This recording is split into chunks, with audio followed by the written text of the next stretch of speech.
नमस्कार दोस्तों, study IAS with Dharmendra sir के ऑनलाइन प्लेटफॉर्म पे आप सभी का स्वागत है।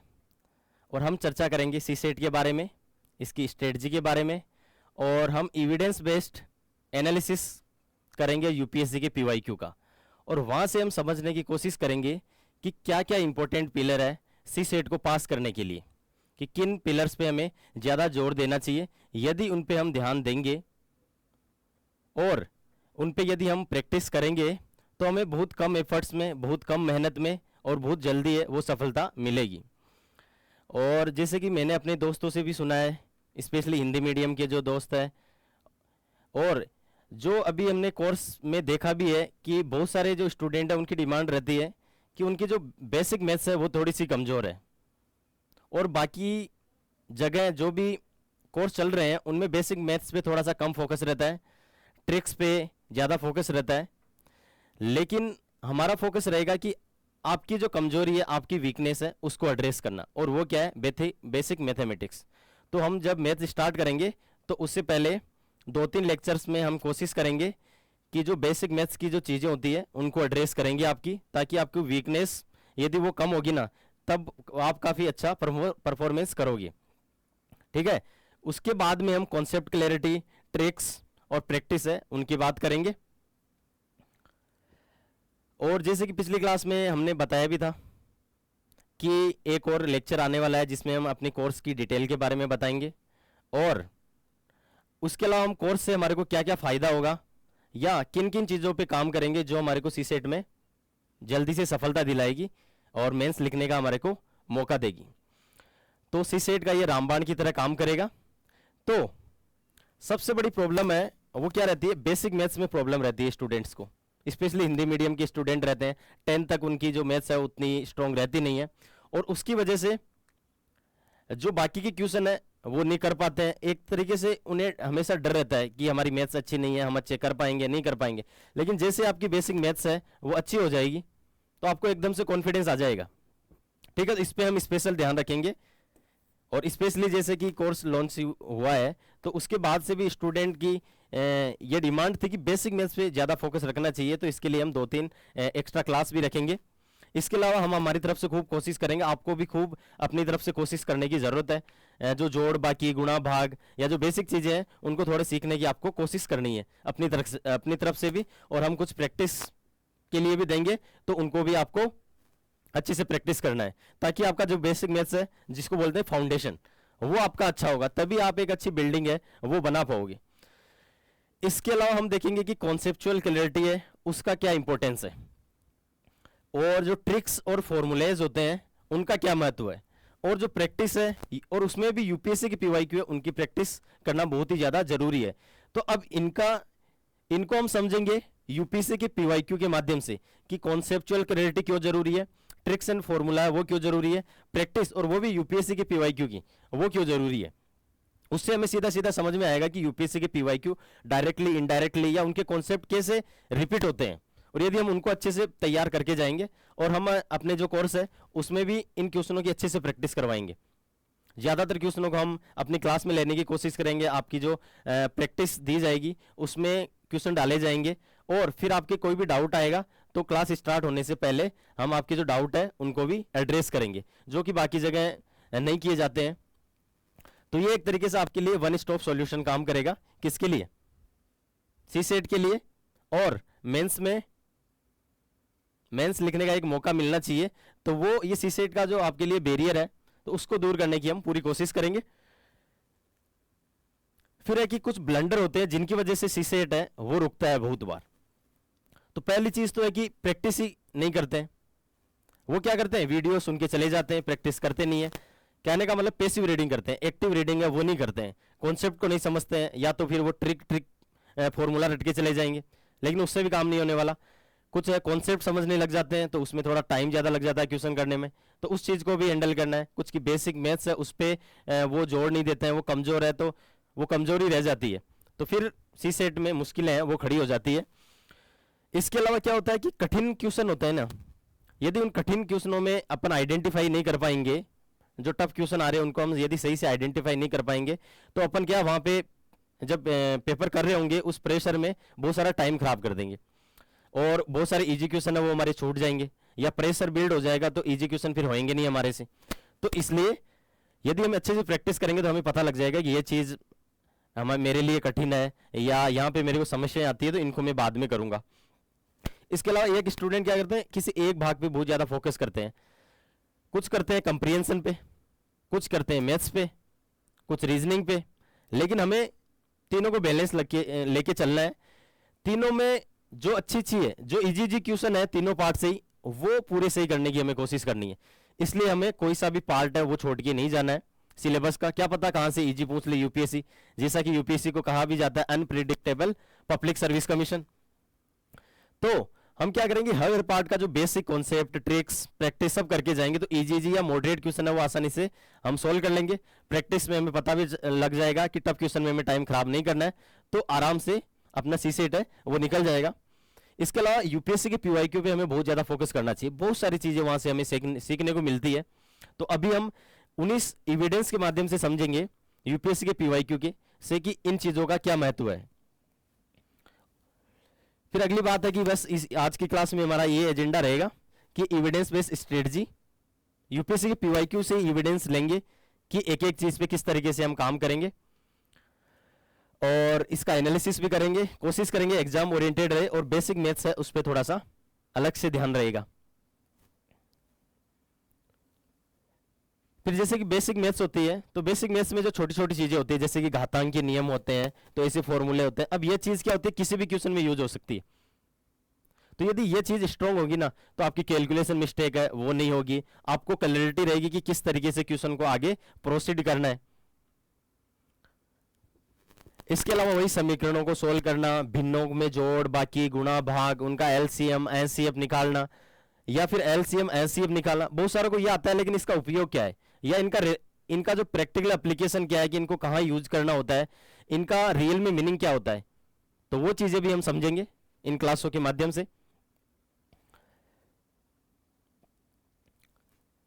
फिर एक चीज देखते हैं कि ट्रिक्स है उनका क्या महत्व है।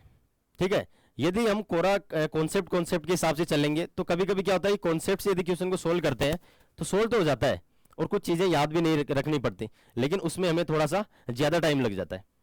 और टाइम का बहुत बड़ा खेल होता है सीसेट में, 2 घंटे में हमें 50-60 क्वेश्चन तो करके आने होते हैं। तो उसके लिए जरूरी है कि कुछ जगह ट्रिक्स या फॉर्मूले वो हम रट के जाएंगे या समझ के जाएंगे, उनके कुछ क्वेश्चन प्रैक्टिस करके भी जाएंगे, जहां पे हमने इन ट्रिक्स का इस्तेमाल करके आंसर निकालेंगे। तो फायदा तो इसका यह है कि टाइम बचेगा और हम ज्यादा क्वेश्चन सोल्व कर पाएंगे। लेकिन इसमें कमी है, 2 कमियां बड़ी है। एक तो कि हर क्वेश्चन के लिए हम ट्रिक्स है वो याद नहीं रख सकते, हमारे दिमाग की भी एक लिमिटेशन है। दूसरा, यदि क्वेश्चन थोड़ा सा घुमा के आ जाए ना, तो फिर क्या होती है, ट्रिक्स फेल हो जाती है। तो वहां पे आपकी कॉन्सेप्चुअल अंडरस्टैंडिंग है वही काम आएगी। तो हम कॉन्सेप्चुअल अंडरस्टैंडिंग, कॉन्सेप्ट भी अच्छे से समझाएंगे पहले, और फिर ट्रिक्स है उसके बारे में भी समझेंगे, ताकि किस तरीके से कि ये हमारे लिए टाइम है उसकी बचत करेगी। ठीक है, तो अब एविडेंस लेके आते हैं हम। तो एविडेंस कहां से लेके आए, यूपीएससी की पीवाईक्यू, वहीं से एविडेंस लेके आते हैं, वहां से समझते हैं कि ट्रिक से किस तरीके से कुछ क्वेश्चन तो बिना पेन उठाए भी सोल्व हो जाएंगे आपके। ठीक है, और हम उन ट्रिक्स को ज्यादा फोकस करेंगे जो यूपीएससी में बार बार यूज हो रही है, ताकि वो रटे तो हमारा जो रिटर्न है वो ज्यादा आए, कम एफर्ट्स में ज्यादा नंबर हमारे को मिले। तो हम देखते हैं यहां पे कि जिसको ट्रिक आती है ना, वो किस तरीके से इस क्वेश्चन को सोल्व करेगा, और बेसिक है उससे इस क्वेश्चन को हम कैसे सोल्व करेंगे। तो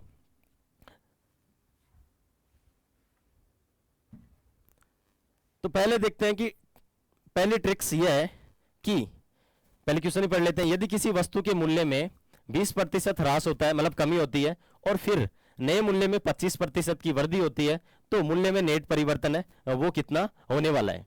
तो 20% का मतलब कितना हो गया, 1/5। 1/5 क्या कर रहे हैं, कम कर रहे हैं। तो ये कॉन्सेप्ट ये बोलता है यदि 1/5 यदि किसी मूल्य में यदि आप कम करते हो और 1/4 बढ़ा देते हो, 1/4 कितना हो जाएगा आपका, 25% बढ़ा देते हो, तो नेट चेंज है वो 0% हो जाएगा, वापिस वही संख्या आपकी आ जाएगी। ये ट्रिक्स बोलती है। ठीक है, कि जैसे 20% कम करोगे तो संख्या छोटी हो जाएगी, तो उसको वापिस वही लाना है तो बढ़ाना 25% करना पड़ेगा। तो ये ट्रिक यही होती है कि 1/5 यदि कम करोगे तो 1/4 बढ़ा दोगे तो नेट रिटर्न है वो 0 हो जाएगा। ये कॉन्सेप्ट जिसके दिमाग में रहेगा ना वो इस क्वेश्चन को 15 या 30 सेकंड में आराम से कर देगा। जैसे क्वेश्चन पढ़ेगा उसको समझ में आ जाएगा कि इस ट्रिक्स का है। जैसे कि इसमें ऐसे होता है, मान लो कि यदि हम 1/6 कम करते हैं और 1/5 बढ़ा देते हैं तो भी हमारा नेट है वो 0% परिवर्तन आएगा। या ऐसे 1/4 यदि हम कम करें और 1/3 बढ़ा दें तो भी नेट रिटर्न है वो 0 हो जाएगा। तो ये ट्रिक होती है, तो ये समझनी होती है, तो इससे आराम से आपका क्वेश्चन हो जाएगा। या फिर फॉर्मूला से भी कर सकते हो कि जो चेंज हो रहा है x plus y plus x y divide by 100, तो इसमें जैसे कि 20% घट रहा है तो माइनस, प्लस बढ़ रहा है तो -20, ये 25 डिवाइड बाई 100, ये आपका हो जाएगा। तो इस तरीके से आपका हो जाएगा। तो इसमें क्या आएगा 25 चौके 100, 20 में 4 का भाग जाएगा 5 बार, तो ये 5 आ गया और इधर से भी +5, इधर से -5, 0 आ गया। ये आंसर हो गया। ठीक है। और यदि आप इस क्वेश्चन को कॉन्सेप्ट से भी कर सकते हो तो उसमें थोड़ा सा टाइम ज्यादा लगेगा। कभी कभी संख्या जैसे टफ आ जाए, यहाँ पे 28% कम किया है, यहाँ पे 22% वृद्धि की है, तब और कॉन्सेप्ट में जो कैलकुलेशन है वो हमारी और टफ हो जाती है। लेकिन ये ट्रिक्स हमें याद रहेगी ना तो हम आसानी से आंसर तक पहुंच जाएंगे। जैसे कि इसमें ऐसे करेंगे, ये तो थोड़ा सा वैल्यू थोड़ी सी इजी दे दी, तो कॉन्सेप्ट से भी ये आ जाएगा कि जैसे 100 है इसका मूल्य है और उसका पहले हम 20% निकालेंगे, 20% निकाल के उसको घटाएंगे, 20% आएगा 20, तो ये 80 आ जाएगा। अब 80 का क्या 25% बनाना है, तो पहले इसका 25% हम निकालेंगे कि 80 × 25/100, और इसको फिर यहाँ पे ऐड करेंगे, ये 20 आएगा, तो वापिस ये 100 आ जाएगा। तो नेट चेंज है वो 0। लेकिन जिसको ये ट्रिक है वो इस क्वेश्चन को आराम से 30 सेकेंड में, 15 सेकेंड में सीधा आंसर निकाल देगा। अब इसके अगला क्वेश्चन देखो आप।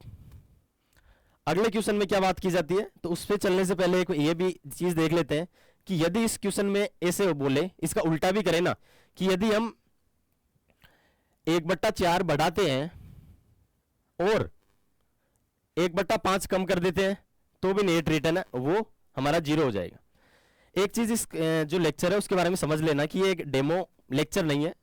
उसकी क्लास, डेमो की क्लास है, 15 तारीख से जब क्लास स्टार्ट होगी तो कुछ क्लासें आपके लिए फ्री रहेगी, ओपन रहेगी, तो वहां से आप देखोगे उसमें हम हर चीज को आराम से चीजों को प्रैक्टिस के साथ सोल्व करेंगे। इस क्लास में हमारा ये देखने का है कि किस तरीके से ट्रिक्स हेल्प करती है, कॉन्सेप्ट हेल्प करते हैं, यूपीएससी के पीवाईक्यू हमें कैसे हेल्प करते हैं, और वो हमारे कोर्स में हम इंक्लूड करेंगे। तो वो वाली चीज बता रहा हूँ, इसलिए थोड़ा सा यदि कम भी समझ में आए तो हम जो आगे लेक्चर्स पढ़ेंगे अपने कोर्स में तो हर चीज आपको क्रिस्टल क्लियर हो जाएगी। ठीक है। इसके अलावा इस तरीके से भी कर सकते हैं। तो वही है कि यदि 1/4 बढ़ा रहे हो तो 1/5 कम कर दोगे तो नेट रिटर्न है वो 0 हो जाएगा। अब अगला क्वेश्चन देखो, यदि यहाँ पे आपने अच्छे से इस साल ये क्वेश्चन, जो अगले साल का यदि आप एग्जाम देने गए, ये क्वेश्चन आपने पहले अच्छे से करके गए हो, तो अगले क्वेश्चन में आपको कोई परेशानी नहीं होने वाली। इसको भी 15 से 30 सेकंड में सोल्व किया जा सकता है। अब देखो कैसे, 25% की वृद्धि होती है, मतलब 1/4 है वो बढ़ रहा है, और यदि 20% घटा रहे हैं किसी का मूल्य तो 1/5 कम कर रहे हैं, तो नेट रिटर्न यहां तक क्या हो गया 0। उसके बाद में क्या किया है, फिर 10% है वो बढ़ा दिया है, तो फिर 10% बढ़ा दिया, तो वो 10% बढ़ा दिया, वही नेट परिवर्तन हुआ परिणामी, तो ये 10% आ गया, सीधा आपका आंसर आ जाएगा। तो कितना सा टाइम लगा आपको बताओ, कुछ टाइम नहीं लगेगा। यदि आपको चीजें, ट्रिक्स को भी समझी भी रहेगी, प्रैक्टिस की भी रहेगी ना, तभी वो फायदेमंद होने वाली है। अब इसको हम समझ भी लेंगे कि किस तरीके से ये ट्रिक निकली है, वो कॉन्सेप्ट से ही निकली है। और यहां पे ये भी देख लो कि पीवाईक्यू का कितना इंपॉर्टेंस है। सिमिलर कॉन्सेप्ट यहां यूज हुआ, अगले क्वेश्चन में सिमिलर कॉन्सेप्ट, तो यहां पे आपका टाइम बचेगा। यदि इसकी प्रैक्टिस आप क्लास में कर लोगे या फिर आपको होमवर्क में जो प्रैक्टिस दी जाएगी वहां पे कर लोगे तो आपको बहुत फायदा होने वाला है। फिर आगे चलते हैं कि 9 अंकों की किसी संख्या का प्रत्येक अंक 1 है, इस संख्या को इसी संख्या से गुणा किया जाता है, तो परिणामी संख्या के अंकों का योगफल क्या होगा। जिसको ट्रिक आती है ना उसको यह पता रहेगा कि 9 अंकों की एक संख्या है, 1 2 3 4 5 6 7 8 9, यदि उसका स्क्वायर करें तो अंकों का योग क्या आता है, अंकों का योग रहेगा कि 9 अंक हो गए तो 9 का स्क्वायर तो 81, सीधा वो ये मार देगा आंसर। ठीक है। लेकिन इसमें थोड़ा सा क्या कॉन्सेप्ट है वो भी हम समझ लेते हैं।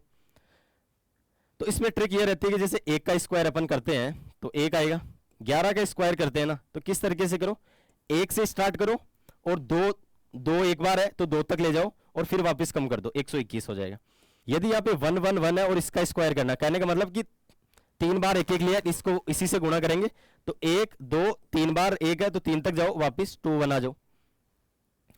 तो ऐसे ही यदि 9 है तो इसका वैल्यू क्या आएगी, 1 2 3 4 5 6 7 8 9 तक जाओ और फिर वापस 8 7 6 5 4 3 2 1, ये आ गई वैल्यू एन स्क्वायर की। अब इसके अंकों का योग देखो, इसके अंकों का योग 1, इसमें 2 1 2 तो अंकों का योग 2 का स्क्वायर कितने होंगे, 4, गिन के भी देख लो, 2 3 4। इसमें 3 है तो इसके अंकों का योग 9, देख लो सम करके, तो इसके अंकों का योग क्या हो जाएगा, 9 का स्क्वायर, क्योंकि 9 अंक हो गए ना। तो इस तरीके से ट्रिक आपको कितना टाइम बचाएगी। बाकी ये क्वेश्चन और तरीके से तो होने वाला नहीं है। अब ये क्वेश्चन आता है आपका 2023 में, ठीक है। फिर देखते हैं कि अगले साल ये कॉन्सेप्ट किस तरीके से दूसरे रूप में आता है, वो देखते हैं। यदि एन स्क्वायर है, यदि एन स्क्वायर 1 2 3 4 5 6 7 8 9 8 7 6 5 4 3 2 1 है तो संख्या एन में कितने अंक है। तो जिसने ये संख्या देखते ही पहचान गया कि 1 से 9 तक गए और फिर वापस 1 तक आ गए, तो मतलब 9 तक गए हैं, इसका मतलब 1 9 बार आया है, 1 2 3 4 5 6 7 8 9, इसका मतलब इसमें कितने अंक हो जाएंगे, 9, सीधा मार देगा। 2025 का क्वेश्चन है ये, सीसेट का 2025 का। अब देखो कि जो पिछला कॉन्सेप्ट है वो किस तरीके से यहाँ हमारे को काम आया। ये 2023 या 24 का क्वेश्चन है, तो किस तरीके से ये वाली चीज, मतलब ये वाली संख्या ही इन्होंने उठा ली और अगले साल वहीं से क्वेश्चन पूछ लिया। तो यदि यूपीएससी की पीवाईक्यू को अच्छे से एनालिसिस हम करके जाएंगे तो हमारे लिए चीजें काफी इजी होने वाली है, ठीक है। अब थोड़ा सा अपने लेक्चर को थोड़ा फास्ट रखेंगे क्योंकि बहुत सारे क्वेश्चन है, बहुत सारे क्वेश्चन और एविडेंस के माध्यम से ये चीजें हम समझने की कोशिश करेंगे। थोड़ी सी चीजें यदि कम समझ में आ रही हो तो जो हम अभी क्या है थोड़ा सा फास्ट वे में कर रहे हैं, जब हम लेक्चर हमारी डेमो क्लास देखना तो उसमें हम क्या करेंगे, आराम से धीरे धीरे चीजों को समझने की कोशिश करेंगे। फिर देखो कि जैसे आवर दशमलव निरूपण ये है, मतलब 1.27 इस पे बाहर हो गया, और जिसको ये कॉन्सेप्ट आता है वो इस क्वेश्चन को कैसे करेगा कि 127 लिख लेगा, ठीक है, और जो बार नहीं है उसके बाकी वाली को घटाएगा और 1 और 2 के ऊपर बार है तो 99 कर देगा, ठीक है, और सीधा आंसर आ जाएगा इसका 126 डिवाइड बाई 99, 3 का भाग दो 42, 33 एक बार और दो 3 का भाग तो कितना हो जाएगा 11, सीधा आंसर आ जाएगा, ठीक है। या फिर इसको कोई और थोड़ा सा मतलब थोड़ा सा ज्यादा टाइम और इस तरीके से करेंगे तो थोड़ा और ज्यादा टाइम लगेगा कि इसको कोई ऐसे लिख रहा है 1 प्लस 0.27 लिख रहा है, फिर इसमें वो ट्रिक यूज कर रहा है 27/99 वाली, तब भी ये आ जाएगा 126 डिवाइड बाई 99। लेकिन ये ट्रिक हो गई आपके लिए। अब ये ट्रिक आई गई वही कॉन्सेप्ट से आती है। अब जिसको कॉन्सेप्ट आता है वो किस तरीके से इसको सोल्व करेगा कि पहले मान लो ये x हो गई, ठीक है, 27 पहले वो इसको 100 से गुणा करेगा तो ये 127.27 हो जाएगा। फिर ये x की इसकी वैल्यू है 1.27, फिर इसको ये घटाएगा तो यहाँ पे 99x आएगा, यहाँ पे 126 आएगा, x 126/99। तो यदि आप ट्रिक भूल जाते हो तो हम आपको अपने लेक्चर्स में जो कॉन्सेप्ट है तो उन पे भी हमारा जोर रहेगा तो ये आ जाएगा, तो ऐसे भी आंसर आ जाएगा अपना। तो ये ट्रिक हमारा टाइम बचाती है। इस तरीके से देखो, फिर है मान लीजिए x कोई धन पूर्णांक है, इस प्रकार की 7x + 96 विभाज्य है x से, x के कितने मान संभव है। जैसे कह रहा है कि 7x + 96 है वो x से विभाज्य मतलब इसका इसमें भाग जाता है, तो 7x में तो x का भाग जा ही रहा है 7 बार। अब 96 है इसमें तो पूरा भाग चला गया ना 7, अब 96 में x का भाग जाना चाहिए, तो 96 में x का भाग जाने का मतलब है कि यदि यहाँ पे x का फैक्टर होगा ना, यदि यहाँ पे x का फैक्टर होगा तो क्या होगा, तो 96 में भाग जाएगा। अब फैक्टर कैसे निकालेंगे, यदि कॉन्सेप्ट से हम निकालेंगे तो फिर हम ऐसे सोचेंगे कि इसमें किस किस का भाग जा रहा है, इसमें 1 का जा रहा है, इसमें 2 का जा रहा है, इसमें 3 का भी जा रहा है, 4 का भी जा रहा है, 6 का भी जा रहा है, 8 का भी जा रहा है, तो इससे पहले तो अपन को पूरा लिखना पड़ेगा, फिर हमको काउंट करना पड़ेगा। यदि एक भी मिस हो गया तो अपना आंसर है वो गलत आ जाएगा। क्योंकि देखो यूपीएससी यहाँ पे कितने ऑप्शन पास पास में, कि यदि यदि जो भी अपन जैसे कि एक मिस हो गया ना, तो अपन दूसरा वाला टिक कर देंगे। ठीक है, तो यहाँ पे क्या है कि गलती होने के अच्छे अच्छे चांस है, और इसमें थोड़ा टाइम भी ज्यादा लगेगा। लेकिन यदि इसको हम ट्रिक से करें, यदि इसको हम ट्रिक से करें तो क्या होगा कि 96 है, 96 को क्या लिख देंगे 16, ठीक है, छिड़ में 16 क्या है 2 की पावर 4 है, और ये क्या है 2 इंटू 3 है, मतलब ये क्या बन गया 2 की पावर 5 इंटू 3 की पावर 1। तो हम क्या करते हैं कि इस संख्या को जो अभाज्य संख्या है उनकी पावर के रूप में लिख लेंगे, और फिर क्या कर दो 5 में 1 जोड़ दो, और इसको गुणा कर दो, इस 1 में भी 1 जोड़ दो, और क्या उत्तर आएगा 5 6 6 दूनी 12, सीधा आंसर। कितना टाइम बचा? अब इधर से करोगे तो चीजें थोड़ी सी मुश्किल हो जाएगी, इसलिए हमें ट्रिक्स भी पढ़नी चाहिए, हमें कॉन्सेप्ट भी पढ़ने चाहिए। तो ये क्वेश्चन हो गया इजीली। यदि कोई 4 अंकों की संख्या n इस प्रकार है कि उसे 3 5 6 9 से भाग देने पर क्रमशः 1 3 4 7 शेषफल रहता है, तो n का लघुत्तम मान क्या है, स्मॉलेस्ट नंबर क्या है? तो जिसको ट्रिक आती है ना 9 वाली, कि यदि किसी संख्या में यदि हम 9 का भाग देते हैं, ठीक है, और यदि शेषफल 7 आते हैं, तो इस संख्या के जो डिजिटल सम है वो कितना होना चाहिए 7 होना चाहिए। ये एक ट्रिक होती है, ठीक है। तो जिसको ये ट्रिक आती है वो किस तरीके से इसको सोल्व करेगा कि इसमें डिजिट का सम कितना आएगा 8 6 14 1 15, तो 15 में डिजिट सम क्या आएगा 1 प्लस 5 6 हो गए, तो ये नहीं आ रहा। इसमें डिजिट सम की बात करो 7 1 7 और 2 9 10, तो डिजिट सम 1, मतलब 5 1 6 0 और 1 1, ये कितना हो गया 16, तो डिजिट सम कितना आ जाएगा 7। इसमें कितना आ जाएगा 8 2 10 1 11, तो इसमें 2, तो 7 किसमें इसमें आ रहा है, सीधा आंसर। तो जिसको ट्रिक आ रही है वो आराम से सोल्व कर लेगा। अब इसमें इसको एक दूसरे तरीके से भी अपन कर सकते हैं, यदि इसको एक दूसरे तरीके से किस तरीके से सोल्व करेंगे कि जिसमें थोड़ा सा अपना दिमाग का सही से यूज करेगा ना, या अपने जो कॉन्सेप्ट को सही से यूज करेगा, कि 5 का किसी में भाग जाता है, किस में जाता है, यदि 0 होना चाहिए 5 होना चाहिए, ठीक है।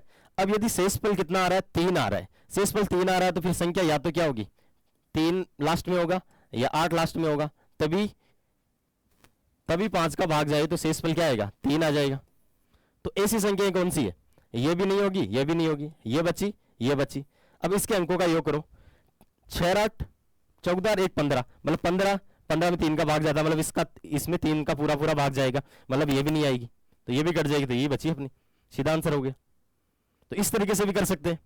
और इसका एक दूसरा कॉन्सेप्चुअल तरीका है, वो भी होता है कि इनमें दो का डिफरेंस है, तो एलसीएम लेके भी इसको सोल्व किया जा सकता है, लेकिन उसमें थोड़ा सा ज्यादा टाइम लगेगा। तो इस तरीके से हमें थोड़ा सा ट्रिक्स इसलिए यूज करनी है कि टाइम बचाना है, लेकिन हम कॉन्सेप्ट को भी पढ़ेंगे, ताकि यदि ट्रिक्स भूल जाए तो, या क्वेश्चन थोड़ा घुमा के आ जाए, तो कॉन्सेप्ट से कर देंगे सोल्व। जैसे एक ये क्वेश्चन है कि 3 की पावर 2019 है, उसको 10 से विभाजित करने पर क्या शेषफल रहेगा। तो यदि कोई संख्या है उसका लास्ट वाला डिजिट क्या है उससे पता लग जाएगा, यदि हम 10 का भाग देंगे तो इसका जो शेष है वो क्या आने वाला है। यदि यहाँ पे 5 है, यदि यहाँ 0 है तो पूरा पूरा भाग चल जाएगा, यदि यहाँ पे 1 है तो यहाँ पे शेषफल 1 आ जाएगा। तो हम इसका क्या करते हैं यूनिट डिजिट देखने की कोशिश करते हैं। यूनिट डिजिट में हमें पता होता है कि 4 का साइकिल लगता है, तो 4 का भाग लगा दो, तो इसमें क्या आ जाएगा कि 4 का यदि भाग देंगे तो शेषफल कितना आएगा, इसमें पूरा चला जाएगा 3 आएगा, और 3 की पावर 3 27, मतलब इसका लास्ट डिजिट है वो 27 आने वाला है, और उसमें 10 का भाग देंगे तो कितना आ जाएगा 7 ही आएगा शेषफल, सीधा। तो जिसको ये कॉन्सेप्ट पता है, ये जो ट्रिक पता है, तो वो आसानी से इस क्वेश्चन को 15 से 30 सेकंड में कर लेगा। अदरवाइज तो अपन सोचते रहेंगे इसको गुणा करेंगे फिर 10 का भाग लगाएंगे, लेकिन यूपीएससी अपन से ये एक्सपेक्ट नहीं करती है कि आप मेहनत करो, आप इतनी कैलकुलेशन करो, वो एक्सपेक्ट करती है कि आप मेंटल अलर्ट कितने हो, किस तरीके से फास्ट तरीके से आप आंसर निकाल सकते हो। तो उस पर यूपीएससी है वो ज्यादा फोकस करती है। ये क्वेश्चन है घड़ी का, ठीक है, 2021 का, लेकिन जिसको ट्रिक आती है ना वो इसको कुछ ही टाइम में कर देगा।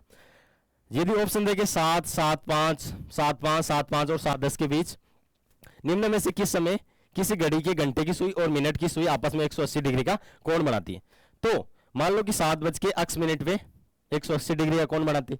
ट्रिक क्या बोलती है कि इसको 30 से गुणा करो और इसको 5.5 से गुणा करो और इनको घटा दो, तो ये क्या आ जाएगा 5.5x हो जाएगा, इक्वल टू क्या कर दो 180 कर दो, और 7 को 30 से गुणा करो तो ये कितना हो जाएगा 210 माइनस 5.5x इक्वल टू 180। तो x कितना आ जाएगा 30 डिवाइड बाई 5.5। एक सेकेंड, ये इधर जाएगा तो ये इधर आ जाएगा, ठीक है, तो ये आ गया। अब इससे अपन को आइडिया लग जाएगा कि ये संख्या है ये 5 से बड़ी है, तो इसका मतलब x की वैल्यू 5 से बड़ी आएगी और 10 तो आएगी नहीं, ठीक है। तो ये क्या आएगी 5 और 10 के बीच में आएगी, तो सीधा अपना आंसर क्या हो जाएगा 7-5 और 7-10 के बीच अपना आंसर हो जाएगा। इतना सा टाइम लगेगा आपको, वरना क्या करेंगे कि हम सोचेंगे कि जो घंटे की पहले तो अपन डायग्राम बनाएंगे, फिर अपन देखेंगे कि कहाँ पे 4:30 पे ये सुइयां कहाँ रहेगी, या फिर अपन ये देखेंगे कि घंटे की सुई क्या करती है 12 घंटे में एक चक्कर पूरा करती है, मिनट वाली 1 घंटे में करती है, फिर इनकी सापेक्ष जो रेट है वो निकालेंगे, तो वैसे काफी टाइम लग जाएगा। लेकिन यदि ये चीज अपन को आती है तो अपन आराम से इसको सोल्व कर लेंगे। अगला क्वेश्चन देखें 2024 का, वही सिमिलर कॉन्सेप्ट। देखो जब घड़ी 4:25 घंटे दर्शाती है तब मिनट की सुई और घंटे की सुई के बीच में क्या कोण है, जिसको ट्रिक पता होगी कि 4:25 है, इसको क्या करना है 30 से गुणा करना है, इसको और 5.5 से गुणा करके घटा देना है और सीधा एंगल आ जाएगा। उस पिछले वाले क्वेश्चन में 180 एंगल दिया हुआ था तो उसके बराबर कर दिया, तो ये कितना हो जाएगा,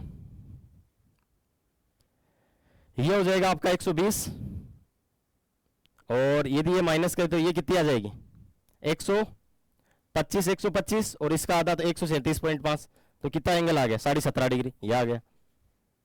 अब इसमें यह भी हो सकता है कि सुई की जो घंटे की सुई आगे होगी या फिर मिनट की सुई, लेकिन अपन को एंगल से मतलब आ गया अपना 17.5, सीधा आंसर टिक लगाओ, वरना वही है कि जो कॉन्सेप्ट है उससे करेंगे तो थोड़ा सा टाइम ज्यादा लगेगा, आंसर उससे भी निकलेगा ही।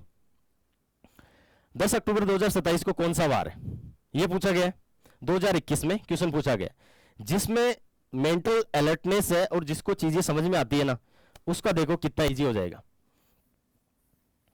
कि जब एग्जाम हुआ था ये 2021 वाला, ये कब था 10 अक्टूबर को ही था और 2021 को था, और उस दिन हमें पता है कि रविवार होता है।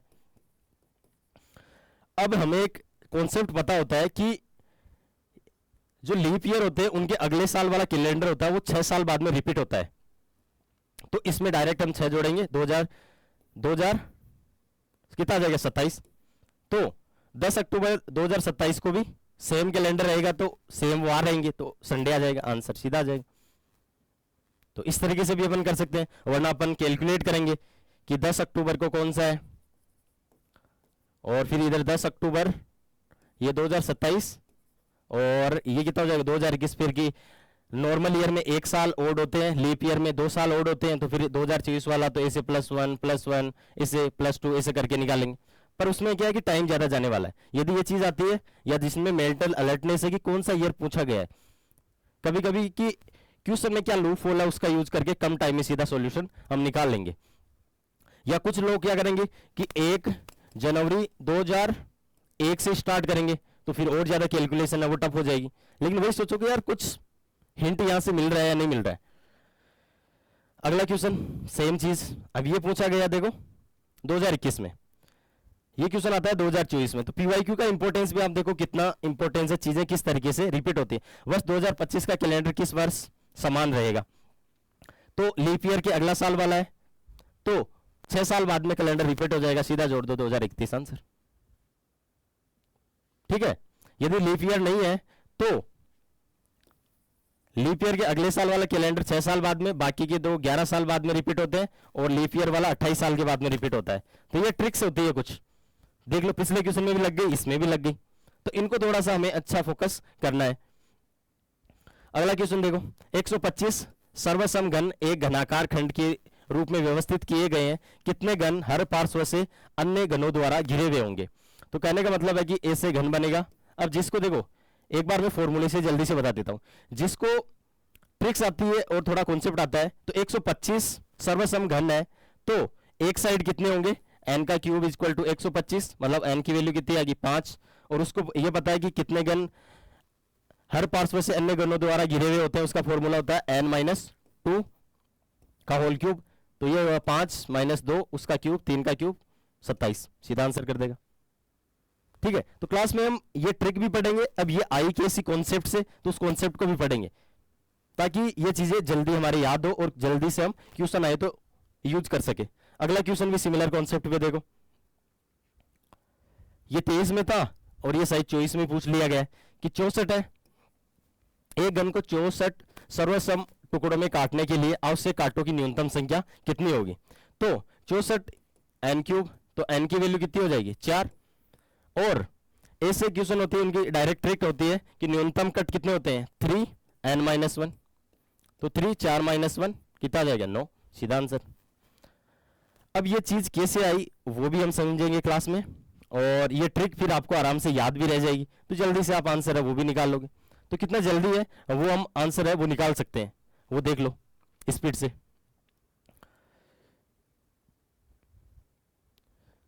अब जैसे कि ये क्वेश्चन है, इसमें भी थोड़ी सी ट्रिक है वो यूज होती है, और ये क्वेश्चन का कॉन्सेप्ट अगले साल कैसे रिपीट होता है, ये जो 2023 में पूछा गया है। तो जब ये ऐसी संख्या दी हुई होती है तो ये कॉन्सेप्ट ये रहता है कि ये क्या होता है? XYZ इंटू 1001, और 1001 ऐसी संख्या है जिसमें 7, 11 और 13 इन तीनों अभाज्य संख्या है, इनका भाग जाता है, इनका गुणा करोगे तो ये 1001 ही आएगा।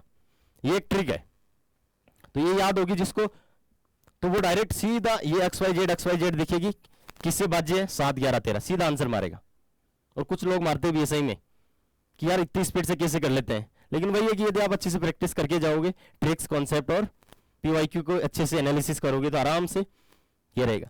अदरवाइज इसका जो क्या कॉन्सेप्ट रहता है वो भी क्लास में बताया जाएगा, जैसे कि ये इसको 1000 इंटू XYZ लिख देंगे, और ये XYZ है क्योंकि इसमें 1 इसको 10 से, इसको 100 से, इनको 1000 से गुणा करते हैं, तो इसमें XYZ कॉमन आ जाएगा, तो ये अपना यही चीज आ जाएगी। ठीक है, अब अगले साल वो रिपीट कैसे होती है, इसमें थोड़ा सा और एक्स्ट्रा चीज है वो यूज होती है, मतलब थोड़ी कैलकुलेशन और करवाएगा। लेकिन चीजें देखो, संख्या के n समुच्चय हैं जिनमें प्रत्येक में केवल 3 धन पूर्णांक है, मतलब ऐसे 3 संख्याएं हमें लेनी है जिनका एलसीएम कितना है? 1001 के बराबर है, और एलसीएफ कितना है? मतलब उनमें कुछ भी कॉमन नहीं है। एलसीएफ है वो कितना है? 1 है। तो इसमें क्या करना है? वही कॉन्सेप्ट, 1001 है मतलब 7 इंटू 11 इंटू 13 है, वो 1001 हो गया। ठीक है, तो अपन किस तरीके से संख्या ले सकते हैं? एक तो ऐसे लिख सकते हैं 7, 11, 13। अब इसमें क्या है कि अलग अलग जोड़े हमारे को बनाने हैं इस तरीके से कि एलसीएम 1001 है, तो ये वाली चीज कॉन्सेप्ट हमें क्लियर रहेगा ना, जो कि पिछले साल ही क्वेश्चन में यूज हुआ है, तो ये क्वेश्चन अपन आसानी से सोल्व कर लेंगे। बस अब इसमें कितने ये जो जोड़े बन जाएंगे इनको कैलकुलेट करना है अपन को, उसमें थोड़ा सा टाइम लगेगा, लेकिन इसमें मैं ये बताना चाहता हूं कि PYQ का जो ट्रिक है वो किस तरीके से डायरेक्टली और इनडायरेक्टली हमें काम आती है। अब देखते हैं कि कॉन्सेप्ट का क्या महत्व है। अब क्या होता है कि कुछ जगह ऐसे होता है, या कुछ स्टूडेंट क्या होता है पूरी तरीके से ट्रिक फॉर्मूले रट के चले जाते हैं, लेकिन वो चीज सफिशिएंट नहीं है। आपको कॉन्सेप्ट आना चाहिए, क्या पता आप ट्रिक भूल जाओ तो कॉन्सेप्ट काम आएंगे। कुछ जगह क्वेश्चन थोड़ा सा घुमा के आता है, तो फिर वहां पे आपकी ट्रिक है वो क्या हो जाती है? फेल हो जाती है। तो अब देखते हैं कि जिसको कॉन्सेप्चुअल अंडरस्टैंडिंग रहेगी वो क्वेश्चनों को, वो भी कभी कभी ऐसे क्वेश्चन आते हैं उनको बिना पेन उठाए सोल्व कर देगा। जैसे एक ये क्वेश्चन है, 24 पुरुष और 12 महिलाएं हैं, वो एक काम को 30 दिनों में पूरा करते हैं, तो 12 पुरुष और 24 महिलाएं उसी काम को कितने दिनों में पूरा करेंगे? तो इसमें पुरुष की जो कार्य क्षमता है, मतलब एक दिन में कितना काम करेगा, और महिला एक दिन में कितना काम करेगी, वो यदि हमें पता ही नहीं चल रहा है इससे, तो 12 पुरुष और 24 महिलाओं से हमें कैसा पता चलेगा? तो ऐसे भी हो सकता है कि महिलाएं आराम से बैठी है, ये काम कर रहे हैं, तो वो अलग केस बन जाएगा। यदि पुरुष काम कर रहे हैं, महिलाएं बैठी है, तो एक अलग केस बन जाएगा। तो उससे सबसे अलग अलग उत्तर आएंगे, मतलब ये डाटा है वो हमारे लिए सफिशिएंट नहीं है। या फिर कोई इसको ऐसे भी सोल्व कर सकता है कि जैसे एक पूरा काम है, उसका एक आदमी एक दिन में x पार्टी करता है, तो 24 पुरुष 30 दिन में इतना काम करेंगे, और 12 महिलाएं 30 दिन में, और एक महिला एक दिन में कितना काम करती है भाई? यदि करेगी तो ये एक आ जाएगा। ठीक है, अब ये चीज दी हुई है और आगे हमें पूछ रहा है कि मान लो ये x दिन में पूरे कर रहे हैं या कोई भी t दिन में पूरे कर रहे हैं, जो भी है, तो इनकी वैल्यू अपन निकाल ही नहीं पाएंगे। x और y की वैल्यू एक इक्वेशन से हमारी आएगी नहीं, तो अब इसका आंसर अपन निकाल ही नहीं सकते। कोई निष्कर्ष निकालने के लिए आंकड़े अपर्याप्त, सीधा आंसर लगाओ। तो जिसको थोड़ी सी कॉन्सेप्ट की क्लैरिटी होगी ना कि इस टाइप के क्वेश्चनों में क्या कॉन्सेप्ट रहता है, कि इसमें कार्य क्षमता हो देवी होगी, तभी पुरुष और महिलाओं को हम थोड़ा सा कंपेयर कर सकते हैं। तो कॉन्सेप्ट क्लियरिटी रहेगी तो आसानी से 15 या 30 सेकंड में क्वेश्चन सोल्व हो जाएगा।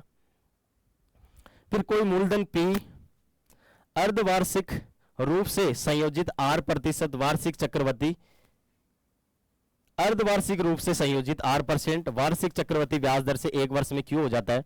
यदि वही मूलधन P वार्षिक रूप से संयोजित S% वार्षिक चक्रवर्ती ब्याज दर से 1 वर्ष में क्यों हो जाता है, तो निम्न में से कौन सा एक कथन सही है। इसमें अर्धवार्षिक है और इसमें क्या है, वार्षिक है।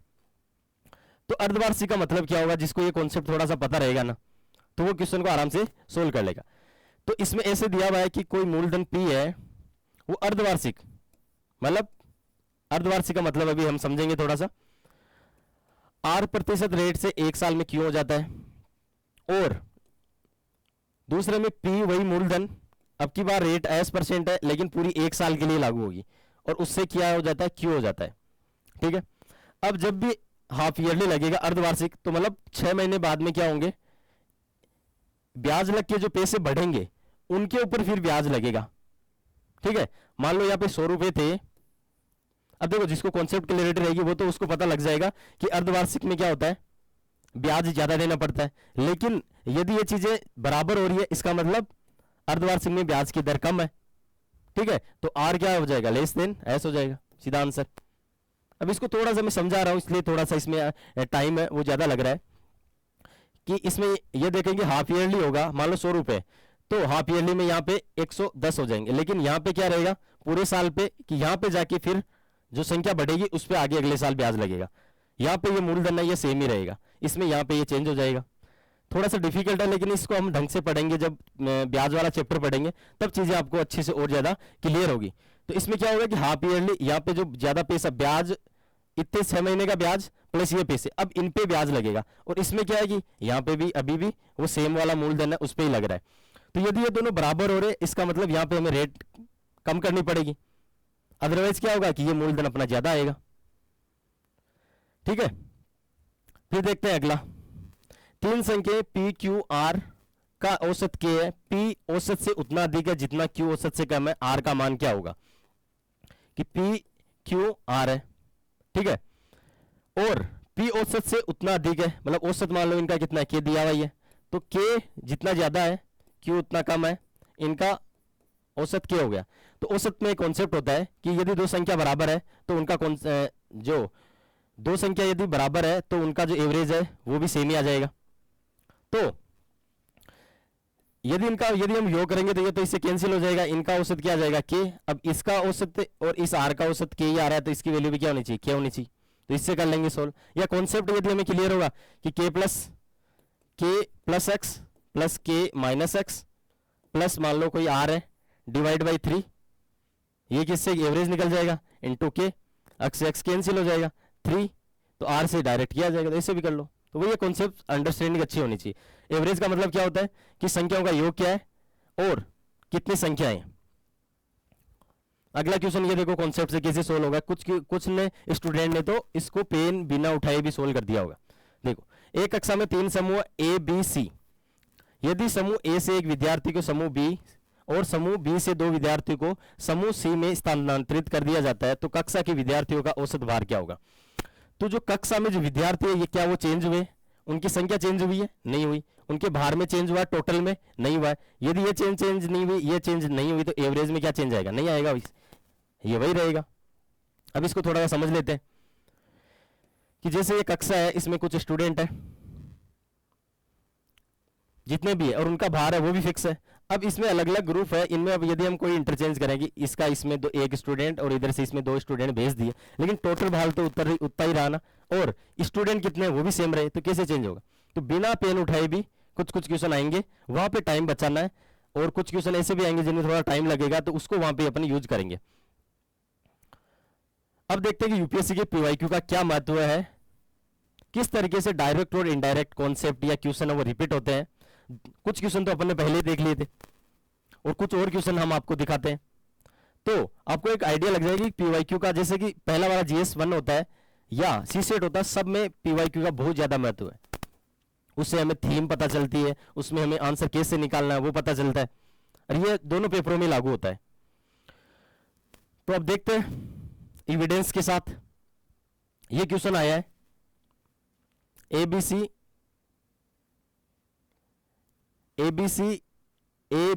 डी ए, ये इस तरीके से सीरीज दी हुई है, ठीक है, और निम्न में से कौन सा एक इस अनुक्रम को पूरा करता है। तो इस टाइप के क्वेश्चन में क्या करेंगे अपन, इनको काउंट कर लेना होता है। 1 2 3 4 5 6 7 8 9 10 11 12 13 14 15 16 17 18 19 20 20 हो गए। तो या तो 5 के जोड़े होंगे या 4 4 के डिब्बे बनाएंगे। तो पहले 5 के से स्टार्ट करो, बड़े से। तो इनको 5 को एक साथ कर लो, यहां फिर यहां फिर यहां। अब ये हो गए। अब इसमें थोड़ा सा पैटर्न देखने की कोशिश करो कि इसमें ए बी सी आ रहा है, इसमें एबीसीडी आ रहा है, इसमें एबीसीडी आ रहा है, इसमें एबीसीडी, तो इसमें भी डी आना चाहिए, तो यहां कहीं डी आना चाहिए। अब इसमें भी एक बार, इसमें एक बार, इसमें 2 बार आ रहा है, इसमें 1 बार आ रहा है। तो इससे अपन को थोड़ा सा आइडिया लग रहा है कि बी ई इस एक में क्या है, 2 बार। तो हो सकता है कि सी 2 बार आए, कभी ए 2 बार आए। तो यदि इसमें एक डी आ जाए, डी, फिर थोड़ा सा इधर से भी थोड़ा जो ऑप्शन है उनको रखने की कोशिश करेंगे, तो उसको हमारे को आइडिया लग जाएगा कि यहाँ पे 2 बार डी आ रहा है, फिर यहाँ पे 2 बार सी आ जाएगा, यहाँ पे 2 बार बी है, यहाँ पे 2 बार ए आ जाएगा। यदि थोड़ा सा आपको यदि कॉन्सेप्ट टफ लगा है तो, लेकिन इसकी क्वेश्चन की हम प्रैक्टिस करेंगे आराम से, धीरे धीरे चीजें समझेंगे तो ये चीजें अच्छी से समझ में आ जाएगी। यहाँ पे थोड़ा सा मैंने ये दिखाने की कोशिश कर रहा हूं कि पीवाईक्यू के क्वेश्चन किस तरीके से हेल्प करते हैं। यहाँ पे थोड़ा सा मेरा मकसद ये नहीं है कि धीरे धीरे चीजों को पूरों को समझाने, क्योंकि इसमें बहुत ज्यादा टाइम लगेगा और ये जो टॉपिक हम पढ़ेंगे तब हम बेहतर तरीके से इसको समझा पाएंगे। तो ये वाली चीज हो गई। अब यही कॉन्सेप्ट अगले साल कैसे रिपीट होता है वो चीज दिखानी है मेरे को, मेन मकसद मेरा यह है। तो यूपीएससी में अगले, जैसे कि 2024 में ये क्वेश्चन आता है, अनुक्रम ए, ये ए बी सी डी ये दिया हुआ है, विचार कीजिए एक निश्चित पैटर्न को अनुसरण करता है, निम्न में से कौन सा इस अनुक्रम को पूरा करता है। तो इसमें क्या करना होता है, सबसे काउंट करो, 1 2 3 4 5 6 7 8 9 10 11 12 13 14 15 16 17 18 19 20। तो वही 5 5 बांट दो, ये 5 बांट दिए, ये 5 बांट दिए, ये 5 बांट दिए, ये 5 बांट दिए। सब में एबीसीडी है। अब इसमें ए नहीं है, इसका मतलब यहाँ पे ए आएगा।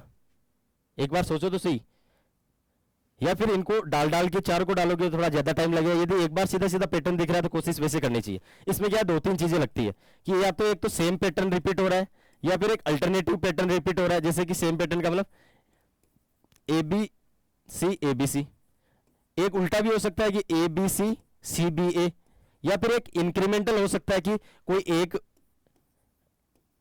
जो लेटर है वो डबल हो रहा हो, अगली बार दूसरा हो रहा हो, अगली बार दूसरा हो रहा हो, जैसे कि पिछले साल वाले क्वेश्चन में हमने देखा था। तो इसमें भी देखो कि एबीसीडी, इसमें क्या है, बी 2 बार है, मतलब वही पैटर्न सोचने की कोशिश करो कि इसमें क्या करें, इसमें ए 2 बार आ जाएगा, इसमें बी 2 बार हो गया, इसमें क्या कर दो सी 2 बार, इसमें डी 2 बार। तो जो क्वेश्चन पिछले क्वेश्चन में ये चीज क्या थी, उल्टी थी, यहाँ पे ये वाली चीज इधर चली गई और ये वाली इधर आ गई। बस यही तो किया, उल्टा कर दिया ना, कि इसमें डी 2 बार, सी 2 बार, बी 2 बार, ए 2 बार, और इसमें क्या कर दिया, ए 2 बार, बी 2 बार, सी 2 बार, डी 2 बार। सीधा सीधा पैटर्न वही 20 उसमें थे, 20 जो अक्षर है या जो एक एक डिजिट है वो इसमें थे, मतलब लेटर की बात करें तो। अब इसे संख्या भी हो सकती है। तो देखो कि ये वाला क्वेश्चन यदि हम पिछले साल पीवाईक्यू अच्छे से करके जाते हैं तो अगले साल यदि हमारे सामने ये क्वेश्चन आता है ना, तो हमारा दिमाग डायरेक्ट इस चीज पे जाता है कि यार डबल डबल का तो नहीं है और वही चीज यहाँ पे है, तो आपको कितना टाइम बचेगा सोचो। फिर ऐसे देखते हैं कि ये 2010 में क्वेश्चन आता है कि दो संख्या एक्स वाई किसी तीसरी संख्या जेड से 20% और 28% कम है, तो संख्या वाई संख्या एक्स से कितनी प्रतिशत कम होगी। तो और सेम क्वेश्चन 2016 में रिपीट हो जाता है, मतलब जो क्वेश्चन आपका 2010 में आता है सेम टू डिट्टो क्वेश्चन 2016 में आ जाता है। जिसने 2010 का क्वेश्चन करके गया होगा उसके लिए तो एकदम एकदम इजी होगा। अब एक बार इसको देख भी लेते हैं, उतना टफ क्वेश्चन नहीं है। एक्स वाई दो संख्याएं हैं, तीसरी संख्या जेड से क्रमशः 20% और 28% कम है। मान लो जेड है वो 100 है, ठीक है, तो एक्स इससे 20 कम है मतलब 80 हो जाएगी। वाई इससे कितना है 28 कम है, 28 कम का मतलब कितना हो जाएगा 72 हो जाएगा। अब हमें देखना है कि संख्या वाई कितनी है 72, वो संख्या एक्स से कितनी कम है 80 इंटू 100। एक सेकेंड, संख्या वाई संख्या एक्स से कितनी प्रतिशत कम है, तो कम में तो हमें अंतर निकालना पड़ेगा ना। संख्या वाई एक्स से कितनी कम होगी, एक्स माइनस वाई कर लो, और एक्स की कितना प्रतिशत है तो जिसका प्रतिशत किसका करना है वो एक्स नीचे आ जाएगा, इंटू 100 कर दो, कितना आ जाएगा 8 डिवाइड बाई 80 इंटू 100, 10 सीधा आंसर। और अगले साल same question ditto question repeat हो गया, सीधा 10%। तो इस तरीके से देखो पीवाईक्यू का या उनके जो कॉन्सेप्ट का कितना इंपॉर्टेंस है। यदि उसको हम अच्छे से अपनी क्लासों में कोशिश करेंगे समझने की तो चीजें मुश्किल नहीं होने वाली। अब ये क्वेश्चन देखो, 1 लीटर पानी का भार 1 kg है तो कितने घन मिलीमीटर पानी का भार 0.1 ग्राम होगा। अब यहाँ पे बेसिक मैथ से वो काम आने वाली है। अब यदि आपकी बेसिक मैथ से कमजोर है तो हम भी कोशिश करेंगे, आपको भी थोड़ा अपनी तरफ से एफर्ट मारने होंगे कि 1 लीटर में या 1 किलो में कितने ग्राम होते हैं, ये सब चीजें थोड़ा सा आइडिया होनी चाहिए। तो यदि इस क्वेश्चन को देखें तो एक चीज हमें याद रहनी चाहिए कि 1 मीटर क्यूब होता है, ये एक आयतन होता है कि एक घर लेते हैं जिसकी तीनों डायमेंशन है वो 1-1 मीटर है, तो उसका आयतन 1 मीटर क्यूब है, उसमें कितने लीटर हो जाते हैं 1000 लीटर हो जाते हैं। तो वो किसके बराबर है, 1 लीटर पानी का भार 1 kg के बराबर हो गया, ठीक है। अब 1 kg में कितने ग्राम होते हैं 10 की पावर 3 ग्राम, ठीक है। अब 1 मीटर है उसको मिलीमीटर में चेंज करना है। देखो 1 मीटर में अपन को पता है कि 100 सेंटीमीटर होते हैं, 1 सेंटीमीटर में 10 मिलीमीटर होते हैं, तो ये कितना हो जाएगा ये मिलीमीटर, ठीक है। अब ये चीज क्या है कि क्यूब है, तो यहां पे भी हमें क्या करना पड़ेगा 1000 मिलीमीटर का क्यूब करना पड़ेगा। तो इससे हमारे क्या आ जाएगी कि 10 की पावर 9 घन मिलीमीटर आ गया ना, घन मिलीमीटर। ये किसके बराबर हो गया 10 की पावर 3 ग्राम के बराबर हो गया, मतलब 1 ग्राम हो गया वो आपका किसके बराबर हो गया, इससे इसको काट देंगे अपन। अब यहाँ पे आपकी बेसिक मैथ स्ट्रांग होगी ना तो आपका टाइम बचेगा, धड़ाधड़ काट दोगे कि ये 10 की पावर 6 घन मिलीमीटर बाहर हो गया।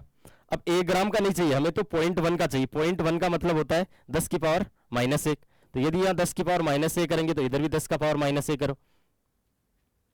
अपन ने कहीं भी गड़बड़ कर दी है क्या, वो देखते हैं थोड़ा सा,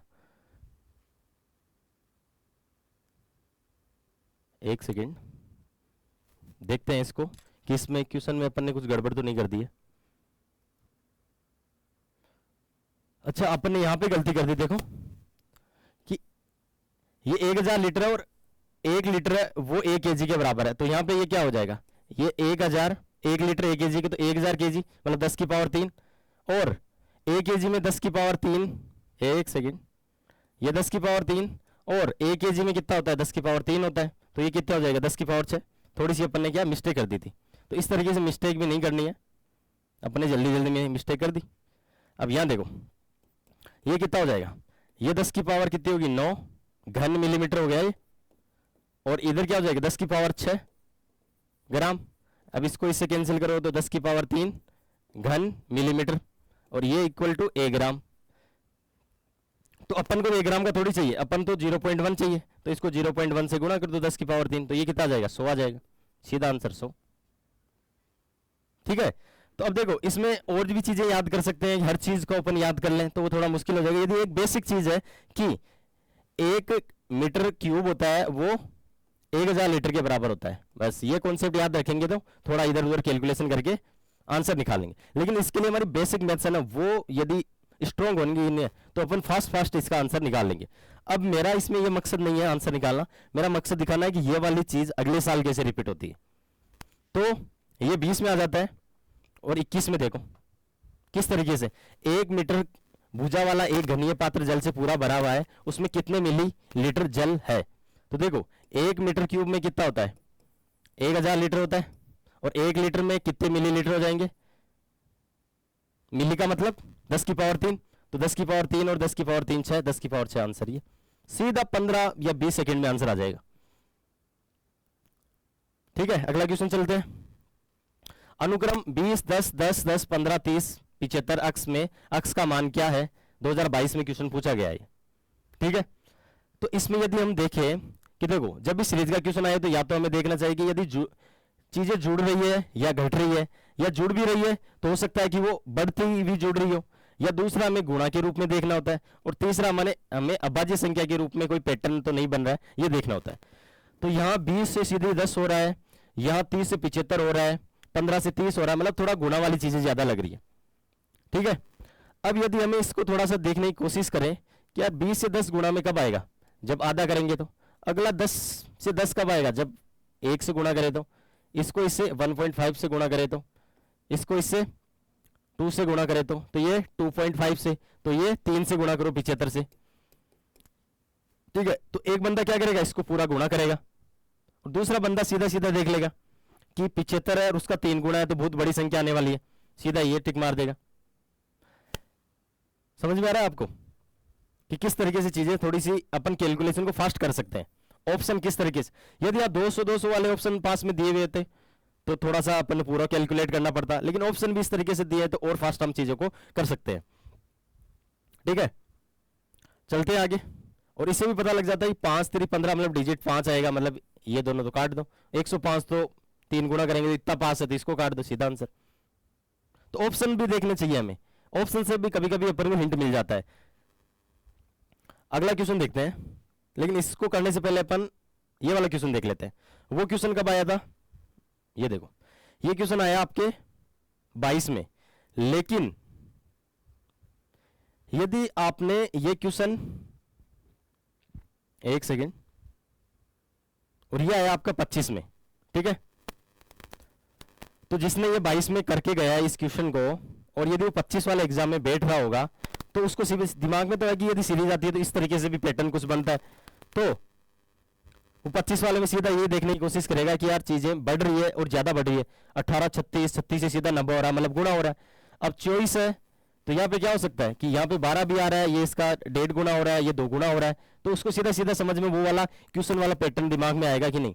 यहाँ पे आधा हो जाएगा तो कितना हो जाएगा? 12, और ये वापिस 1 गुना होगा तो 12, बाकी चीजें पैटर्न सीधा 12, आंसर 12। तो इस तरीके से क्या होगा कि पीवाईक्यू और कॉन्सेप्ट प्लस ट्रिक किस तरीके से फर्स्ट आंसर लाने में हमारी हेल्प करेंगे। अब थोड़ा वो पीछे वाले भी देख लेते हैं। ये वाला क्वेश्चन देखो कि इसमें 2 पंक्तियां हैं, वो सेम तरीके का अनुक्रम है, वो देखने को मिलता है। तो अनुक्रम सेकंड के लिए सी के स्थान पे क्या प्रविष्टि होगी, कि सी की जगह क्या होगा? दोनों सेम पैटर्न फॉलो कर रहे हैं। तो पहले ऊपर वाले का पैटर्न देख लेते हैं कि ऊपर वाले में क्या पैटर्न है। तो 8 से 4 आया, इसका मतलब आधा हो रहा है। इससे 6 बना है, इसका मतलब 1.5 गुना हो रहा है, 1.5 गुना हो रहा है। 4 दूनी 8, 2 गुना हो जाएगा। ये देखा जाए तो 2.5 गुना हो रहा है। तो भाई साहब पैटर्न 3.5 गुना, 4.5 गुना। तो यहां पे भी यही पैटर्न बनाना पड़ेगा कि ये 5/2 होगा, फिर ये क्या होगा? 0.5 से गुणा करना पड़ेगा, यहाँ 1.5 से, यहाँ पे 2.5 से। तो ये पैटर्न तो हमने तो इस तरीके से गुणा करके हम निकाल लेंगे। लेकिन गुणा में हमें पता है कि यदि गुणा करते हैं तो अल्टरनेटिव गुणा भी कर सकते हैं, मतलब बहुत सारी चीजों को एक साथ भी गुणा किया जा सकता है। तो अपन ये देखेंगे 8 है, तो 8 से 15 क्या है? डबल से थोड़ा सा कम है, तो ये 5 दूनी 10 से थोड़ा सा कम आएगा, सीधा आंसर हो जाएगा। तो इसमें क्या है कि ऑप्शन यदि 9 वाले दिए होते ना तब चीजें टफ होती। अब ऑप्शन इतने दूर दूर दे दिए तो अपन आसानी से थोड़ी कम कैलकुलेशन करके भी कम टाइम में आंसर को निकाल सकते हैं। अदरवाइज ये है कि 5 को इससे करेंगे तो 2.5 आएगा, फिर इसको अपन 1.5 से गुणा करेंगे, थोड़ी सी कैलकुलेशन टफ हो जाएगी। लेकिन गुणा में यह है कि सक्सेसिव गुणा कर रहे हो ना, तो सक्सेसिव गुणा करके सीरीज में यदि इससे ये आ रहा है तो डायरेक्ट इससे ये उसी पैटर्न से आना चाहिए। That's it. अब ये क्वेश्चन देख लेते हैं, ये काफी इजी क्वेश्चन है 2021 का। तो पीछे वाले में एक चीज अपन देखते हैं कि जिसने ये क्वेश्चन करके गया है 22 में, और जिसने ये क्वेश्चन करके गया है 21 में, और जब 25 में वो बैठ रहा होगा तो ये पैटर्न सीधा सीधा उसको दिखेगा। अब ये देखते हैं, तो इसमें तो क्या है कि थोड़ा सा पैटर्न देखो कि यार 7 10 3 है, तो इसका मतलब 7 और, अब ये सोचो कि यार ये किससे कैसे आ सकता है। तो 7 और 3 10 हो गए, 3 और 6 ये 9 हो गए, तो 10 और यहाँ 3 करोगे तो 13 आ जाएगा, मतलब 3 आएगा। अब तीनों में इसमें ए बी सी है, इसमें भी ए बी सी है, इसमें ए सी आ गया तो इसमें क्या आ जाएगा? B, answer. कितने कम टाइम में, कुछ क्वेश्चन ऐसे ही होते हैं। और कुछ स्टूडेंट क्या करेंगे कि टफ क्वेश्चन आएंगे ना, उनमें फंसते रहेंगे, या तो उनमें क्या होता है कि अपन ईगो पे ले लेते हैं। अब अपन को किसी को दिखाना तो है नहीं कि ये टफ क्वेश्चन मैंने कर दिया, हमें तो बस ज्यादा से ज्यादा नंबर लाने की कोशिश करनी है। तो उसके लिए हमें क्या करना पड़ेगा, इजी मॉडरेट क्वेश्चन उठाने पड़ेंगे। यदि टफ के हिसाब से जाओगे तो बहुत कम क्वेश्चन अटेम्प्ट कर पाओगे, और फंस भी जाओगे, कोई गारंटी नहीं है उनमें आंसर आने की। तो यहां तक चीजें अपनी क्लियर हो चुकी है। अब ये वाला देखो, ये 2020 में क्वेश्चन आता है, अनुक्रम 14, 18, 20, 24, 30, 32 की प्रत्येक संख्या में एक सरल गणितीय संक्रिया द्वारा अभाज्य संख्याओं का एक अनुक्रम प्राप्त किया जाता है। निम्न में से कौन सी अनुक्रम की अगली संख्या क्या होगी? ठीक है, तो ये अपनी 14 होगी, ये 18 होगी, 24, 30, 32, और इन्होंने हिंट भी दे दिया कि अभाज्य संख्याओं से इसको थोड़ा सा ऑपरेशन करके प्राप्त किया जाएगा। तो हमें अभाज्य संख्या कौन सी होती है? जिनमें या तो खुद का भाग जाता है या फिर एक का भाग जाता है, जैसे कि 2 हो गया, 3 हो गया, 4 नहीं है। तो अपन क्या करो कि यदि देखो प्रत्येक संख्या में एक सरल गणितीय संक्रिया द्वारा अभाज्य संख्या का एक अनुक्रम प्राप्त किया जाता है। ठीक है, तो एक बार अभाज्य संख्या लिखो तो सही, 2, 3, 5, 2, 3, 5, 7, 11, 13, 17, 17 के बाद में क्या आएगा? 19, 19 के बाद में 23। अब इन दोनों में थोड़ा सा कंपेयर कर लो, आपको एक आइडिया लग जाएगा कि ये इनसे क्या एक ज्यादा है। ठीक है, तो ये 23 होगी, 23 के बाद में कौन सी आएगी? 29 आएगी, 29 के बाद में 31, फिर 32 नहीं आएगी, 33, 34, 35, वो सब नहीं आएगी, 35 भी नहीं आएगी, 36, 37 आएगी। 37 अभाज्य संख्या है। अब इनमें पैटर्न है कि ये इनसे क्या है, एक ज्यादा है, तो 36, 37 एक ज्यादा, 38, सीधा आंसर। अब यहाँ पे अपने दिमाग में बैठ गया कुछ क्वेश्चन अपनी जो अभाज्य संख्या उस तरीके में भी सीरीज है वो आ सकती है। अब जिन्होंने 2020 में ये क्वेश्चन अच्छे से किया है, और ये क्वेश्चन 2025 में आता है, 1, 3, 6, 11, 18, अक्स 42। तो वही अपन क्या करते हैं, डिफरेंस देखने की कोशिश करते हैं। ये 2 हो गया, इनमें 3 हो गया, इनमें 5 हो गया, इनमें 7 हो गया। अब यहां से सीधा देख रहा है कि कौन सा 2, 3, 5, 7 की अभाज्य संख्या वाला पैटर्न बन रहा है, तो अगली अभाज्य संख्या कौन सी होगी? 7 के बाद 8 नहीं, 9 नहीं, 10 नहीं, 11, तो 11 इसमें जोड़ दो, 29 आंसर सीधा। और चेक भी कर सकते हो कि 29 में अगली 13 जोड़ेंगे तो कितनी आ जाएगी? 42, सही है अपना आंसर। तो देखो कि पिछले क्वेश्चन वाले से दिमाग में रखेंगे तो किस तरीके से हिंट हमारे को मिलेगा कि एक जो अभाज्य संख्या उसकी भी एक सीरीज बन सकती है। अब बात करते हैं, तो अपन ने देख लिया कि कॉन्सेप्ट हमारे लिए किस तरीके से इंपॉर्टेंट है, इसके अलावा ट्रिक्स भी हमने देख ली, इसके अलावा हमने पीवाईक्यू है वो भी देख लिया कि पीवाईक्यू है वो हमारे लिए कितने इंपॉर्टेंट है। तो अब हम देखते हैं जल्दी जल्दी से कि कुछ भी टॉपिक है हमें लीव नहीं करने, ये उसके जो इजी वाले क्वेश्चन है या इजी वाले कॉन्सेप्ट है वो हमें करके जाना है। क्या पता वहां से इजी क्वेश्चन पूछे, अब अपन छोड़ के चले जाएंगे तो उसको अपन वहीं पे भी छोड़ देंगे, लेकिन बाकी स्टूडेंट तो करके कर देंगे क्योंकि वो तो इजी क्वेश्चन है। जैसे परम्यूटेशन कॉम्बिनेशन होता है वो सबको टफ लगता है, लेकिन हो सकता है कि वहां से इजी क्वेश्चन उठा लिए जाए यूपीएससी के द्वारा, तो छोड़ के नहीं जाना, इजी हर चीजें करके जानी है, और पेपर में भी इजी और मॉडरेट वाले क्वेश्चन ही करने की कोशिश करनी है। तो जैसे ये है दिल्ली, शब्द दिल्ली के सभी अक्षरों का प्रयोग करते हुए कितने विभिन्न 5 अक्षरी शब्द जिनका कोई अर्थ निकले नहीं निकले बनाए जा सकते हैं, जबकि प्रत्येक शब्द डी से शुरू होना चाहिए और आई के साथ वो समाप्त होना चाहिए।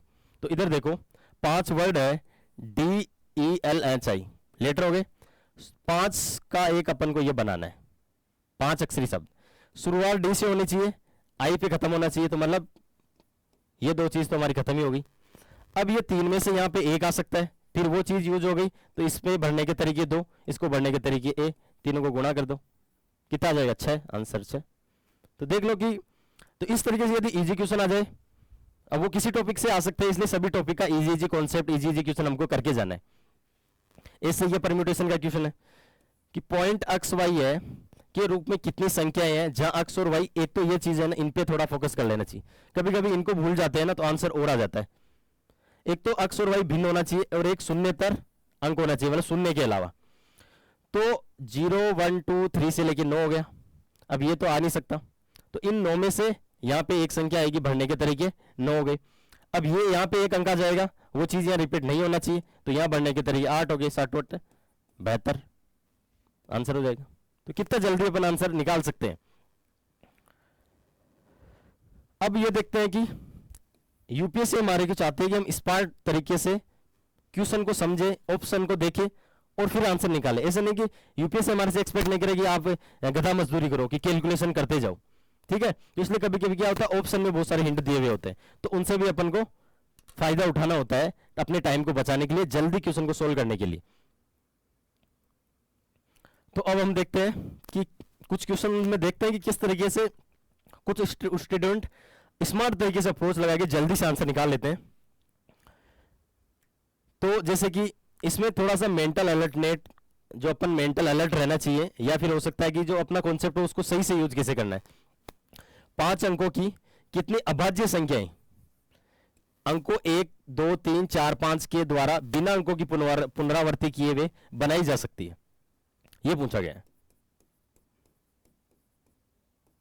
ठीक है। इनसे बनानी है। अब यूपीएससी हमसे ये तो एक्सपेक्ट नहीं कर रही पूरी संख्या हम बना के देखें और कितनी उनमें से अभाज्य संख्या है, लेकिन जिन्होंने थोड़े से कॉन्सेप्ट अच्छे से पढ़े हैं कि इन संख्या को थोड़ा सा ऑब्जर्व करो कि इनमें क्या चीज है। यदि इनका सम करते हैं हम तो कितना आता है, 3 3 6 4 4 10 और 5 15, ठीक है। तो 15 में 3 का भाग जाता है, मतलब यहां पे जो भी संख्या हम बनाएंगे 2 3 4 1 5 जो भी बनाएंगे उसके अंकों का सम तो हमेशा 15 ही होने वाला है। इसका मतलब उसमें 3 का भाग जाने वाला है, मतलब वो अभाज्य होने वाली नहीं, तो मतलब आंसर क्या आ जाएगा, जी। तो इस तरीके से क्या है कि स्मार्ट तरीके से चीजों को करेंगे तो हमारा टाइम बचेगा। ये क्वेश्चन 2022 में आया हुआ है, ठीक है।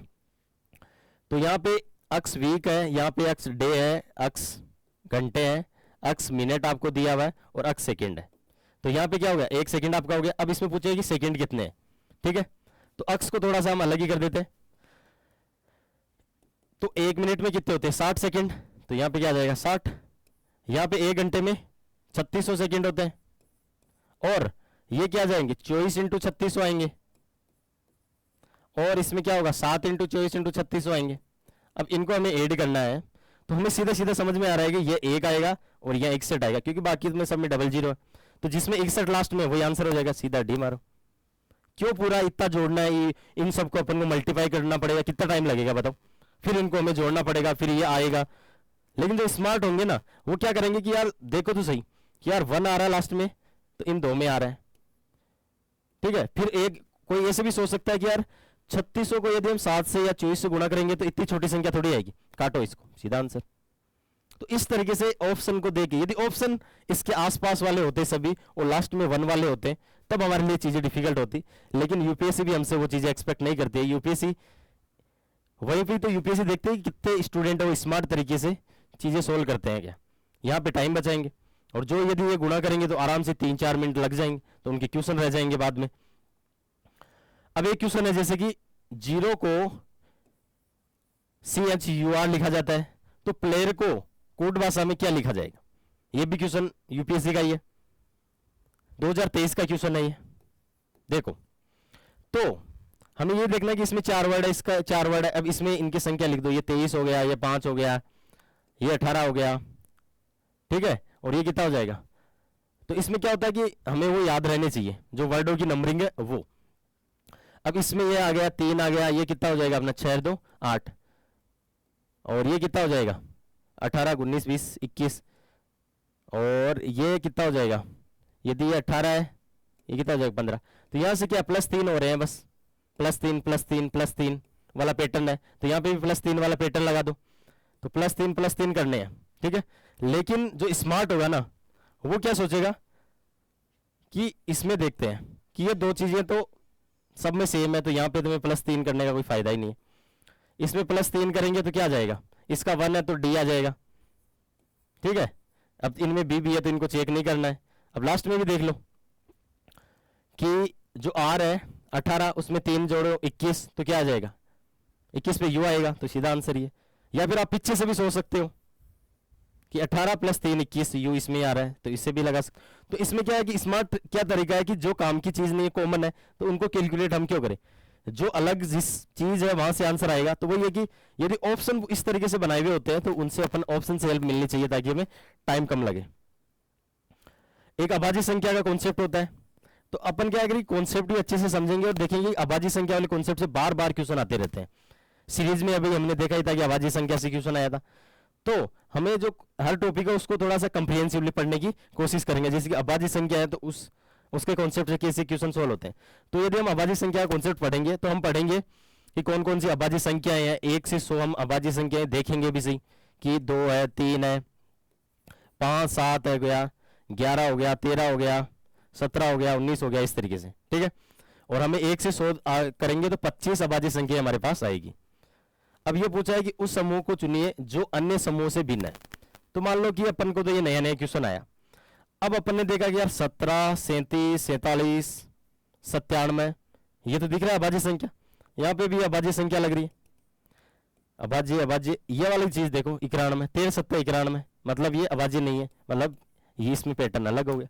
तो ये कि अभाज्य संख्या का जो कॉन्सेप्ट है वो हमारे बार बार रिपीट होता है। तो यदि उनमें अच्छे से हमारे को पता रहेगी तो चीजें बहुत इजी तरीके से सोल्व हो जाएगा। इसमें हमारे को यदि ये संख्या में कि ये चीजें 1 से 100 में कौन कौन सी अभाज्य संख्याएं हैं और कितनी अभाज्य संख्याएं हैं, तो ये कॉन्सेप्ट हमारी हेल्प करेगा। अब ये क्वेश्चन हमारे था 2023 में, और अब देखो कि 2025 में भी किस तरीके से दूसरी तरीके से मोल्ड करके, मतलब रूप चेंज करके क्वेश्चन आता है।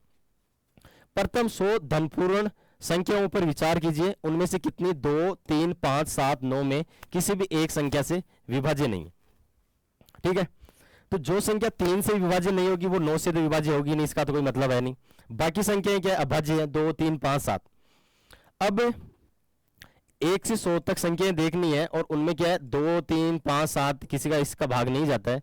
तो जो अभाज्य संख्या होती है ना, उनमें या तो खुद का भाग जाता है या 1 का भाग जाता है, किसी और का नहीं जाता। तो हम देखेंगे 1 से 100 में अभाज्य संख्या कितनी होती है, 25 होती है, ठीक है। अब उनमें से 1, 2, 3, 4 ये 4 अभाज्य संख्या हम घटा देंगे तो कितना आ गया 21। अब इनमें से अपना एक है वो बच गया जो कि अभाज्य संख्या नहीं थी, लेकिन अभी इनमें हमने काउंट नहीं किया। एक में भी 2, 3, 5, 7 का भाग नहीं जाता, तो एक इसको जोड़ दो तो कितना हो गया 22 आंसर हो जाएगा। तो किस तरीके से जो अभाज्य संख्या कॉन्सेप्ट है वो बार बार किस तरीके से हमारे काम आता है, ये पीवाईक्यू में ही हम देख रहे हैं। अब बेसिक मैथ्स और स्मार्ट अप्रोच है, वहां से भी क्वेश्चन है वो सोल्व किए जाएंगे। देखना कैसे ऑप्शन का फायदा उठाया जाएगा कि देखो 1/2 है, उसकी पावर क्या है, ये -6। तो बेसिक मैथ्स में हमें ये पता होता है कि यदि 2 है, 1/2 को अपन 2 की पावर -1 लिख देंगे और इधर माइनस है। और ऐसे यदि a की पावर m इंटू n दिया हुआ होता है तो इसको m इंटू n लिख देंगे, तो ये क्या हो जाएगा 2 की पावर 6 हो जाएगा। तो ऐसे देखो ये 2 की पावर 6 है, ये 4 की पावर 3 है, ये 3 की पावर 4 है और ये 6 की पावर 2 है। अब हमें क्या पूछा है इसमें कि सबसे बड़ी संख्या कौन सी है, ठीक है। तो यदि हमारी बेसिक मैथ्स स्ट्रांग होगी तो ये चीजें धड़ाधड़ लिख लेंगे हम। और फिर किस तरीके से इसको सोल्व करेंगे कि देखो ये क्या है 2 की पावर 2 इंटू 3, मतलब ये तो 2 की पावर 6, दो तो आंसर में आएंगे नहीं तो इसे काट सकते हैं। और अब ये 2 बचे, अब ये 36 हो जाता है, ये 81, ये बड़ा हो गया, ये लो। तो देखो हमारी बेसिक मैथ्स स्ट्रांग होती है, ये जल्दी जल्दी से लिख लेंगे और ये जल्दी जल्दी से कैलकुलेशन कर लेंगे। ये दोनों चीजें तो क्या है सेम ही है, तो दोनों आंसर हो नहीं सकता, तो इनमें से बड़ा देख लो आंसर हो जाएगा। ऐसी चीज ये 2020 का क्वेश्चन है। अब इस क्वेश्चन में देखो ये क्वेश्चन कितना है 2022 का कि लघुत्तम सबसे छोटी संख्या कौन सी है। इसमें सीधा ही दे दिया आपको, ठीक है। अब हमें देखना है कि इनमें से सबसे छोटी संख्या कौन सी है। तो यदि इसको हम देखें तो ये 2 की पावर 2 और ये 18, मतलब ये क्या हो गया 2 की पावर 36। ये क्या है 8 को क्या लिख सकते हैं 2 की पावर 3 इंटू 12, मतलब ये 2 की पावर 36, मतलब ये दोनों तो आंसर आ ही नहीं सकते, दो आंसर कैसे हो सकते हैं, दोनों को काट दो। अब इनमें से, ठीक है, तो इसको और इनमें से ये देखो ये 2 की पावर 40 है और ये 2 की पावर 36 है, तो इनमें से तो ये छोटे हुए ना, तो ये छोटे होंगे तो ये तो सब बड़ा हो गया ना, तो इसको भी काट दो, ये आंसर आ गया 3 की पावर 21। समझ में आया है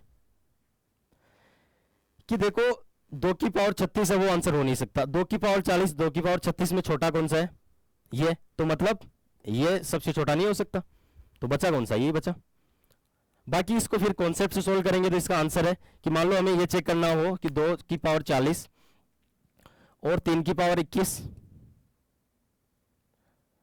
उसमें बड़ा कौन सा है? तो इसमें फिर अपन को ये करना पड़ेगा, किसको देखना है? 2 की 40, 2 की पावर 40 तो सबसे बड़ी हो गई ना। 3 की पावर 21 और 2 की पावर 36 को चेक करना है। तो इसको 3 कर लो, 12 3 के 36, 2 की पावर 12, उसकी पावर 3 कर लो, और ये कितना हो जाएगा? 3 की पावर 7 इंटू 3 हो जाएगा। फिर इनको देख लेंगे कि ऊपर पावर 3 हो गई दोनों तरफ। अब इसमें से दोनों में से जो छोटा होगा वही छोटा हो जाएगा। तो इस तरीके से करना होता है, ये कॉन्सेप्ट होता है। लेकिन स्मार्ट तरीके से ऑप्शन इस तरीके से यदि हमें दिए गए हैं ना, तो इतनी मेहनत किए बिना भी आंसर निकाल सकते हैं अपन। अब ये चीज तो देखो, सिमिलर चीज 2020 में कर रहे हैं, सेम ही चीज 2022 में कर रहे हैं। अब इनमें फास्ट आंसर लाने का वही है कि बेसिक मैथ्स, जोड़ बाकी ये गुणा भाग यदि फास्ट फास्ट होगा ना, तब बहुत एक्यूरेट भी उत्तर आएगा और जल्दी भी उत्तर अपना आएगा। अब अपन देखते हैं कि एलसीएम का जो कॉन्सेप्ट है और उसका एप्लीकेशन है, उसकी बात करते हैं कि एलसीएम का कॉन्सेप्ट कितना इंपॉर्टेंट है और उसका अलग अलग रूप में किस तरीके से क्वेश्चनों में यूज होता है। देखो बहुत सारों को एलसीएम निकालना आता है, लेकिन उसको यूज कैसे करना है वो नहीं आता है। तो वो इस कोर्स में हम समझाने की कोशिश करेंगे। और अभी हम देखेंगे कि हर साल या हर दूसरे साल एलसीएम के कॉन्सेप्ट पे सीधे सीधे क्वेश्चन आ रहे हैं। बस क्या करना है, उस संख्याओं का एलसीएम निकालना है और थोड़ा सा इधर उधर से अरेंज करना है, आंसर आ जाएगा। तो अब हम देखते हैं कि एलसीएम का कॉन्सेप्ट कितना इंपॉर्टेंट है और किस तरीके से क्वेश्चन रिपीट होते हैं। एलसीएम क्या होता है कि जैसे कोई संख्याएं दी हुई है हमारी, कुछ भी संख्या, तो 4 8 9 ऐसी संख्या दी है, तो एक ऐसी संख्या जिसमें इन सब का भाग जाता हो, ऐसी सबसे छोटी संख्या, इससे बड़ी और भी होगी लेकिन सबसे छोटी संख्या जिसमें सबका भाग जाता है, तो कितनी होगी वो? तो वो चीज एलसीएम होती है। अब इसका यूज कहां होता है कि जैसे एक चीज ये देख लेते हैं, जैसे कि 2 4 8 9 हो गए। अब इसका एक एलसीएम निकालने के तरीके तो वैसे अलग हो जाएंगे कि वैसे गुणनखंड करके निकालेंगे। तो जैसे कि 2 4 8 9 के यदि हम निकाल रहे हैं, तो ये 2 इंटू 2, ये 2 इंटू 2 इंटू 2, ये 3 इंटू 3, तो डायरेक्ट भी निकाल सकते हैं। 8 9 में 72। तो यदि इसको टुकड़े इस तरीके से करते हैं कि 2 4 8 9, ठीक है, मतलब कोई चीज होती है वो जैसे घंटी है, वो 2 सेकंड में बजती है, ये 4 4 पे, ये 8 पे, ये 9 पे, और एक साथ ये घंटी बजती है, तो कितने सेकंड बाद वापस ये घंटी है एक साथ चारों बजेगी। कहने का मतलब ये हो गया। तो ये किस तरीके से बजती जाएगी? 4 फिर 6 पे 8 पे, ये 8 पे 12 पे इस तरीके से बजेगी, ये 8 16 24 इस तरीके से बजेगी, 9 18 27 ये इस तरीके से बजेगी। तो 72 सबसे छोटी संख्या, इसका एलसीएम क्या आ जाएगा? 72 आ गया। तो एक साथ जब बजेगी ना, तो 72 सेकंड पे ये चारों है, 72 में ना इसका भी भाग जा रहा है, इसका भी, इसका भी, इसका मतलब सबसे 72 पे ये चारों घंटे एक साथ बजेगी। या फिर इस क्वेश्चन को अलग अलग तरीके से मोल्ड करेंगे कि कोई आदमी है, जिम जाता है, वो 2 दिन बाद जाता है, दूसरा 4 दिन बाद में, तीसरा 8 दिन बाद में, चौथा 9 दिन बाद में।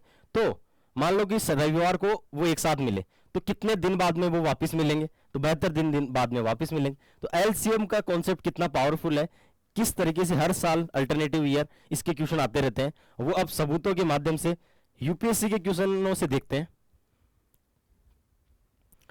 2014 में देखते हैं, 5 व्यक्ति एक लक्ष्य पर क्रमशः 6 7 8 9 और 12 सेकंड के अंतराल पर गोलियां दागते हैं। एक 6 सेकंड पे एक छोड़ दी, फिर 6 सेकंड बाद में, दूसरा 7 8 9। एक घंटे में वे लक्ष्य पर एक साथ कितनी बार गोलियां दागेंगे? ठीक है, तो वही है कि जैसे कि ये 6 सेकंड बाद में ये 7, ये 8, ये 9 और ये 12। ठीक है, तो जो एलसीएम पहला वाला आएगा ना, तब जैसे कि एक साथ इन्होंने गोलियां दागी, इस एलसीएम वाला जो सेकंड आएगा ना, तब एक बार ये सब गोलियां साथ दाग रहे होंगे। ये चीज एलसीएम का कॉन्सेप्ट होता है, क्योंकि यही सबसे छोटी संख्या है जिसमें सबका भाग जा रहा होता है।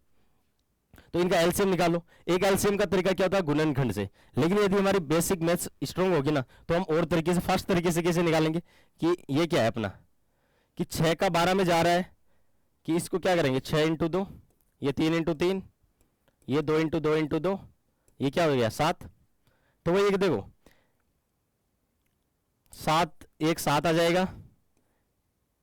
और ये 3 × 3 लेना पड़ेगा, और एक सेकंड 6 को क्या लिख दो 3 × 2 लिख लो,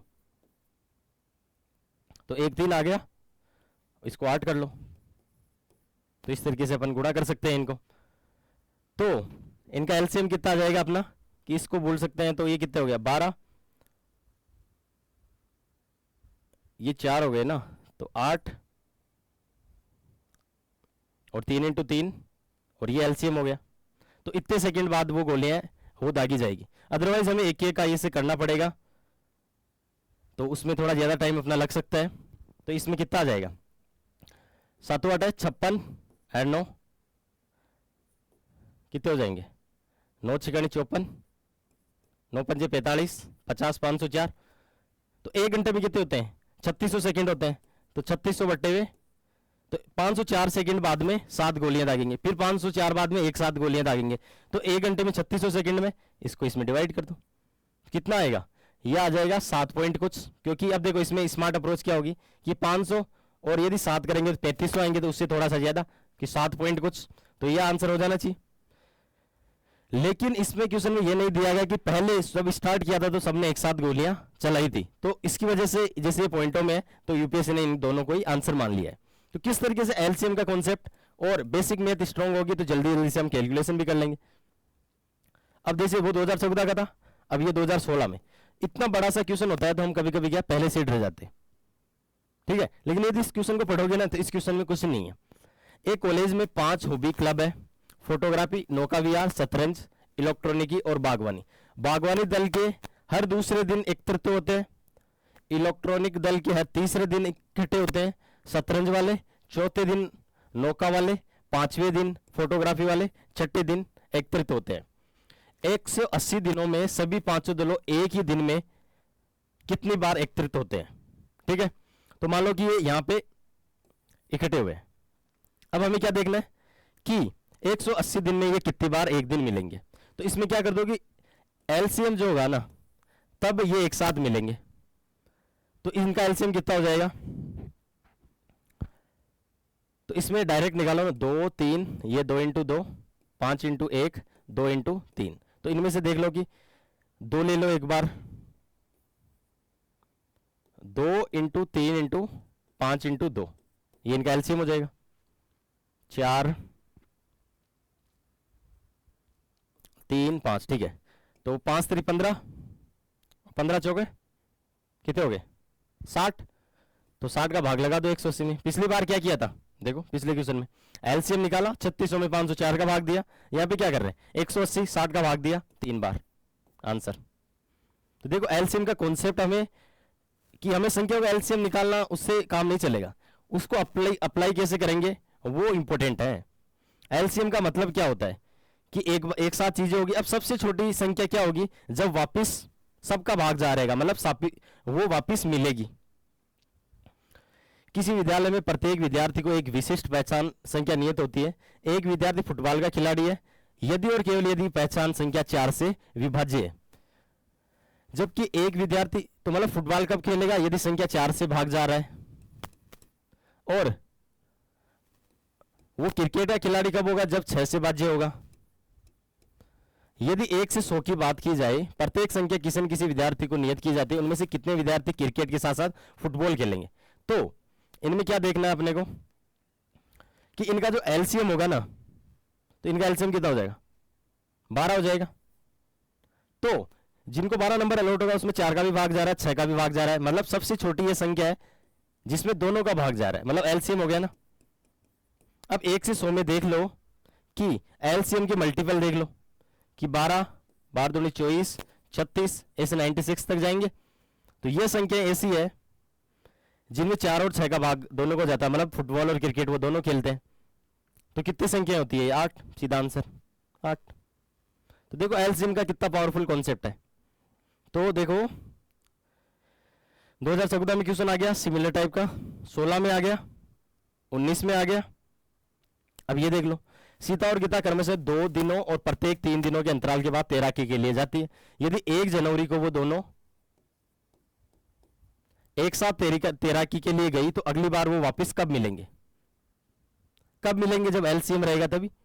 तो ये 2 दिन बाद में जाती है और ये 3 दिन बाद में जाती है। तो अब हम देखते हैं कि एक 2 दिन बाद में जाती है, एक 3 दिन बाद में जाती है, तो किस तरीके से एलसीएम से हम निकाल देंगे कि दोनों एक साथ वापस किस दिन मिलती है। लेकिन एक बार इस क्वेश्चन को थोड़ा सा और ढंग से, 2 दिनों के अंतराल में जाती है, मतलब कि मान लो ये 1 जनवरी को गई, ठीक है, तो ये 2 दिनों के अंतराल में जाती है, मतलब तीसरे दिन जाती है। दूसरा 2 3 का अंतराल हो गया, चौथे दिन ये जाती है। समझ में आ रही है ये चीज? यहां पे एक चीज थोड़ी सी क्वेश्चन को ढंग से समझिए, 2 दिन के अंतराल में जाती है, मतलब हर तीसरे दिन पे जाती है ये, और ये हर चौथे दिन जाती है। ठीक है, तो 3 और 4 है, उसका एलसीएम लो। 3 और 4 का एलसीएम कितना हो जाएगा? 12। तो एक में 12 जोड़ दो, तो 13 जनवरी को वो दोनों साथ साथ वापस मिल जाएंगे। यहां पे थोड़ा सा अंतराल वाली चीज है, तो इसका थोड़ा सा हमें ध्यान रखना है। ऐसे ही कैलेंडर वाले क्वेश्चन में ऐसे आ जाता है कि 10 दिन बाद में कौन सा वार होगा या 10वें दिन कौन सा वार होगा, तो उसमें थोड़ा सा डिफरेंस आ जाता है आंसर में, तो इसका हमें थोड़ा ध्यान रखना है। तो 2 दिनों का अंतराल का मतलब हर तीसरे दिन जा रही है, और 3 दिन के अंतराल का मतलब हर चौथे दिन जा रही है, तो 3 और 4 का वो कर लो। ऐसे ही जोसेफ क्लब में 5वें दिन, ये देखो पहले वाला, अब इसको या तो ऐसे बोल दो कि 4 दिन के अंतराल के बाद जाएगा, या जोसेफ क्लब में 5वें दिन, ये 24वें दिन, हर्ष प्रत्येक 24वें दिन जाता है, सुमित प्रत्येक 9वें दिन जाता है। यदि सभी तीनों किसी रविवार को क्लब में मिलते हैं, तो वो तीनों पुनः क्लब में किस दिन मिलेंगे? ठीक है, तो 5 हो गया, ये 24 हो गया, और ये 9 हो गया। अब इनका जो एलसीएम आएगा ना, वो सबसे छोटी संख्या होगी, या वो दिन होगा जब वो साथ मिलेंगे। ये क्या होगा? 5 को जाएगा, 10 को, 15 को, ये 24, 48, ये 18। लेकिन एलसीएम वाली जो संख्या होगी ना, तो उस दिन ये भी जाएगा, उस दिन ये भी जाएगा, ये भी जाएगा, मतलब इसका भाग इसमें जाता है ना, तीनों का भाग जाएगा, एलसीएम में सबसे छोटी संख्या है। तो इनका हमें क्या निकालना है? एलसीएम निकालना है। तो एलसीएम 5 का तो ये हो जाएगा, इसको क्या लिख सकते हैं? 12 इंटू 2, और ये क्या हो जाएगा? 3 इंटू 3। तो इसका एलसीएम कितना हो जाएगा? एक सेकेंड, 3 इंटू 3, तो ये दोनों ले लो, फिर क्या करना है? 5 ले लो, इसको क्या लिख सकते हैं? 3 इंटू 8, 1 3 तो इधर आ गया, तो इधर 8 ले लो, 8 पंजे 40, और ये 9, कितने हो गए? 360 हो गए। अब कौन से वार को मिलेंगे? तो 7-7 दिन का एक पूरा सप्ताह होता है, तो कितने ओड डे आते हैं वो निकाल लेंगे। कितने आएंगे? 7 पंजे 35, 10, 3 ओड डे आ गया, तो ये संडे को मिल रहे हैं, तो उसमें 3 ऐड कर दो, तो क्या आ जाएगा?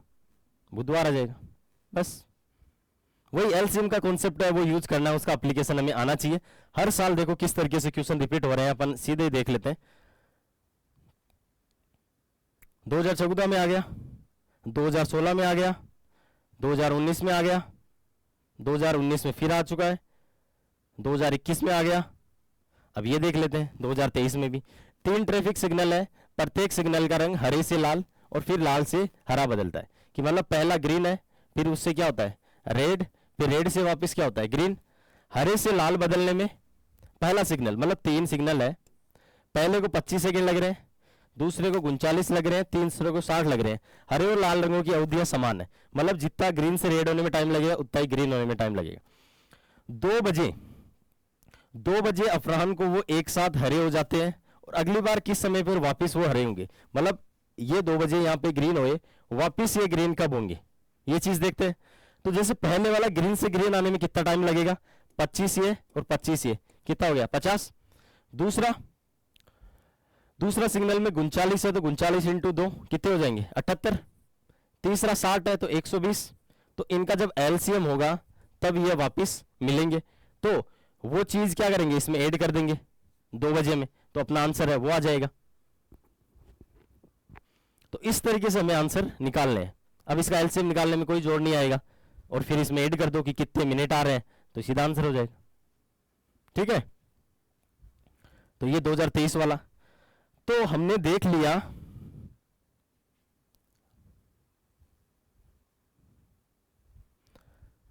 तो इस तरीके से यूपीएससी के सबूतों के साथ हमने देखा है कि किस तरीके से ये चीजें हैं वो अपने लिए हेल्प कर रही है। यदि ये हम अपने कोर्स में हर चीज पे, इन चीजों पे यदि हम फोकस करेंगे ना, तो बहुत इजी हो जाएगा अपने के लिए सीसेट निकालना। तो जो अपना कोर्स है तो उसमें भी इसी तरीके से इन्हीं चीजों पे हम फोकस करेंगे, हर चीज को एड्रेस करने की कोशिश करेंगे। अब देखो कि इसमें यह चीज है कि मैंने कम से कम 48 या 50 क्वेश्चन करवा दिए आपको अलग अलग तरीके से कि कॉन्सेप्ट से कैसे होगा, ट्रिक से कैसे होगा। इसलिए थोड़ा सा ये लेक्चर है वो लंबा भी हो गया और थोड़ा सा फास्ट भी चला। यदि कोई चीजें समझ में नहीं आई ना, तो ये मत करना कि ये मत सोचना कि क्लास में इस तरीके से पढ़ाएंगे तो हमें तो समझ में नहीं आएगा। इसमें मेरा ये, इसमें जो ये लेक्चर है, इसमें मेरे को ये बताना था कि किन किन चीजों पे हमारे को सीसेट को पास करने के लिए फोकस करना चाहिए, और उसके लिए मैंने यूपीएससी के क्वेश्चन है उन्हीं का एनालिसिस करके आपको बताया कि किस तरीके से किन किन चीजों पे हमें ध्यान रखना है। ठीक है, बाकी जो अपनी जो बाकी कोर्स में जो क्लासें होगी वो थोड़ी सी धीरे चलेगी, उसमें खूब प्रैक्टिस कराई जाएगी एक एक कॉन्सेप्ट की, एक एक ट्रिक की, क्योंकि कॉन्सेप्ट कितना जरूरी है ये हमने बहुत सारे क्वेश्चनों के माध्यम से समझा। फिर हमने देखा कि ट्रिक फॉर्मूले कितने इंपॉर्टेंट है टाइम बचाने के लिए। फिर हमने देखा यूपीएससी की पीवाईक्यू हमारे लिए कितने इंपॉर्टेंट है, और बेसिक मैथ्स हमारी स्ट्रॉन्ग हो तो किस तरीके से फास्ट कैलकुलेशन करके बिना किसी कैलकुलेशन मिस्टेक के अपन आंसर निकाल सकते हैं। ठीक है, तो इस तरीके से अपन को समझ में आएगी कि यदि इस तरीके से अपन चलेंगे तो आप आसानी से अपना सीसेट निकल जाएगा। ठीक है, समझ में नहीं आया हो कुछ चीजें तो थोड़ा परेशान मत होना, क्योंकि यहाँ पे डायरेक्ट चीजें बताई गई है।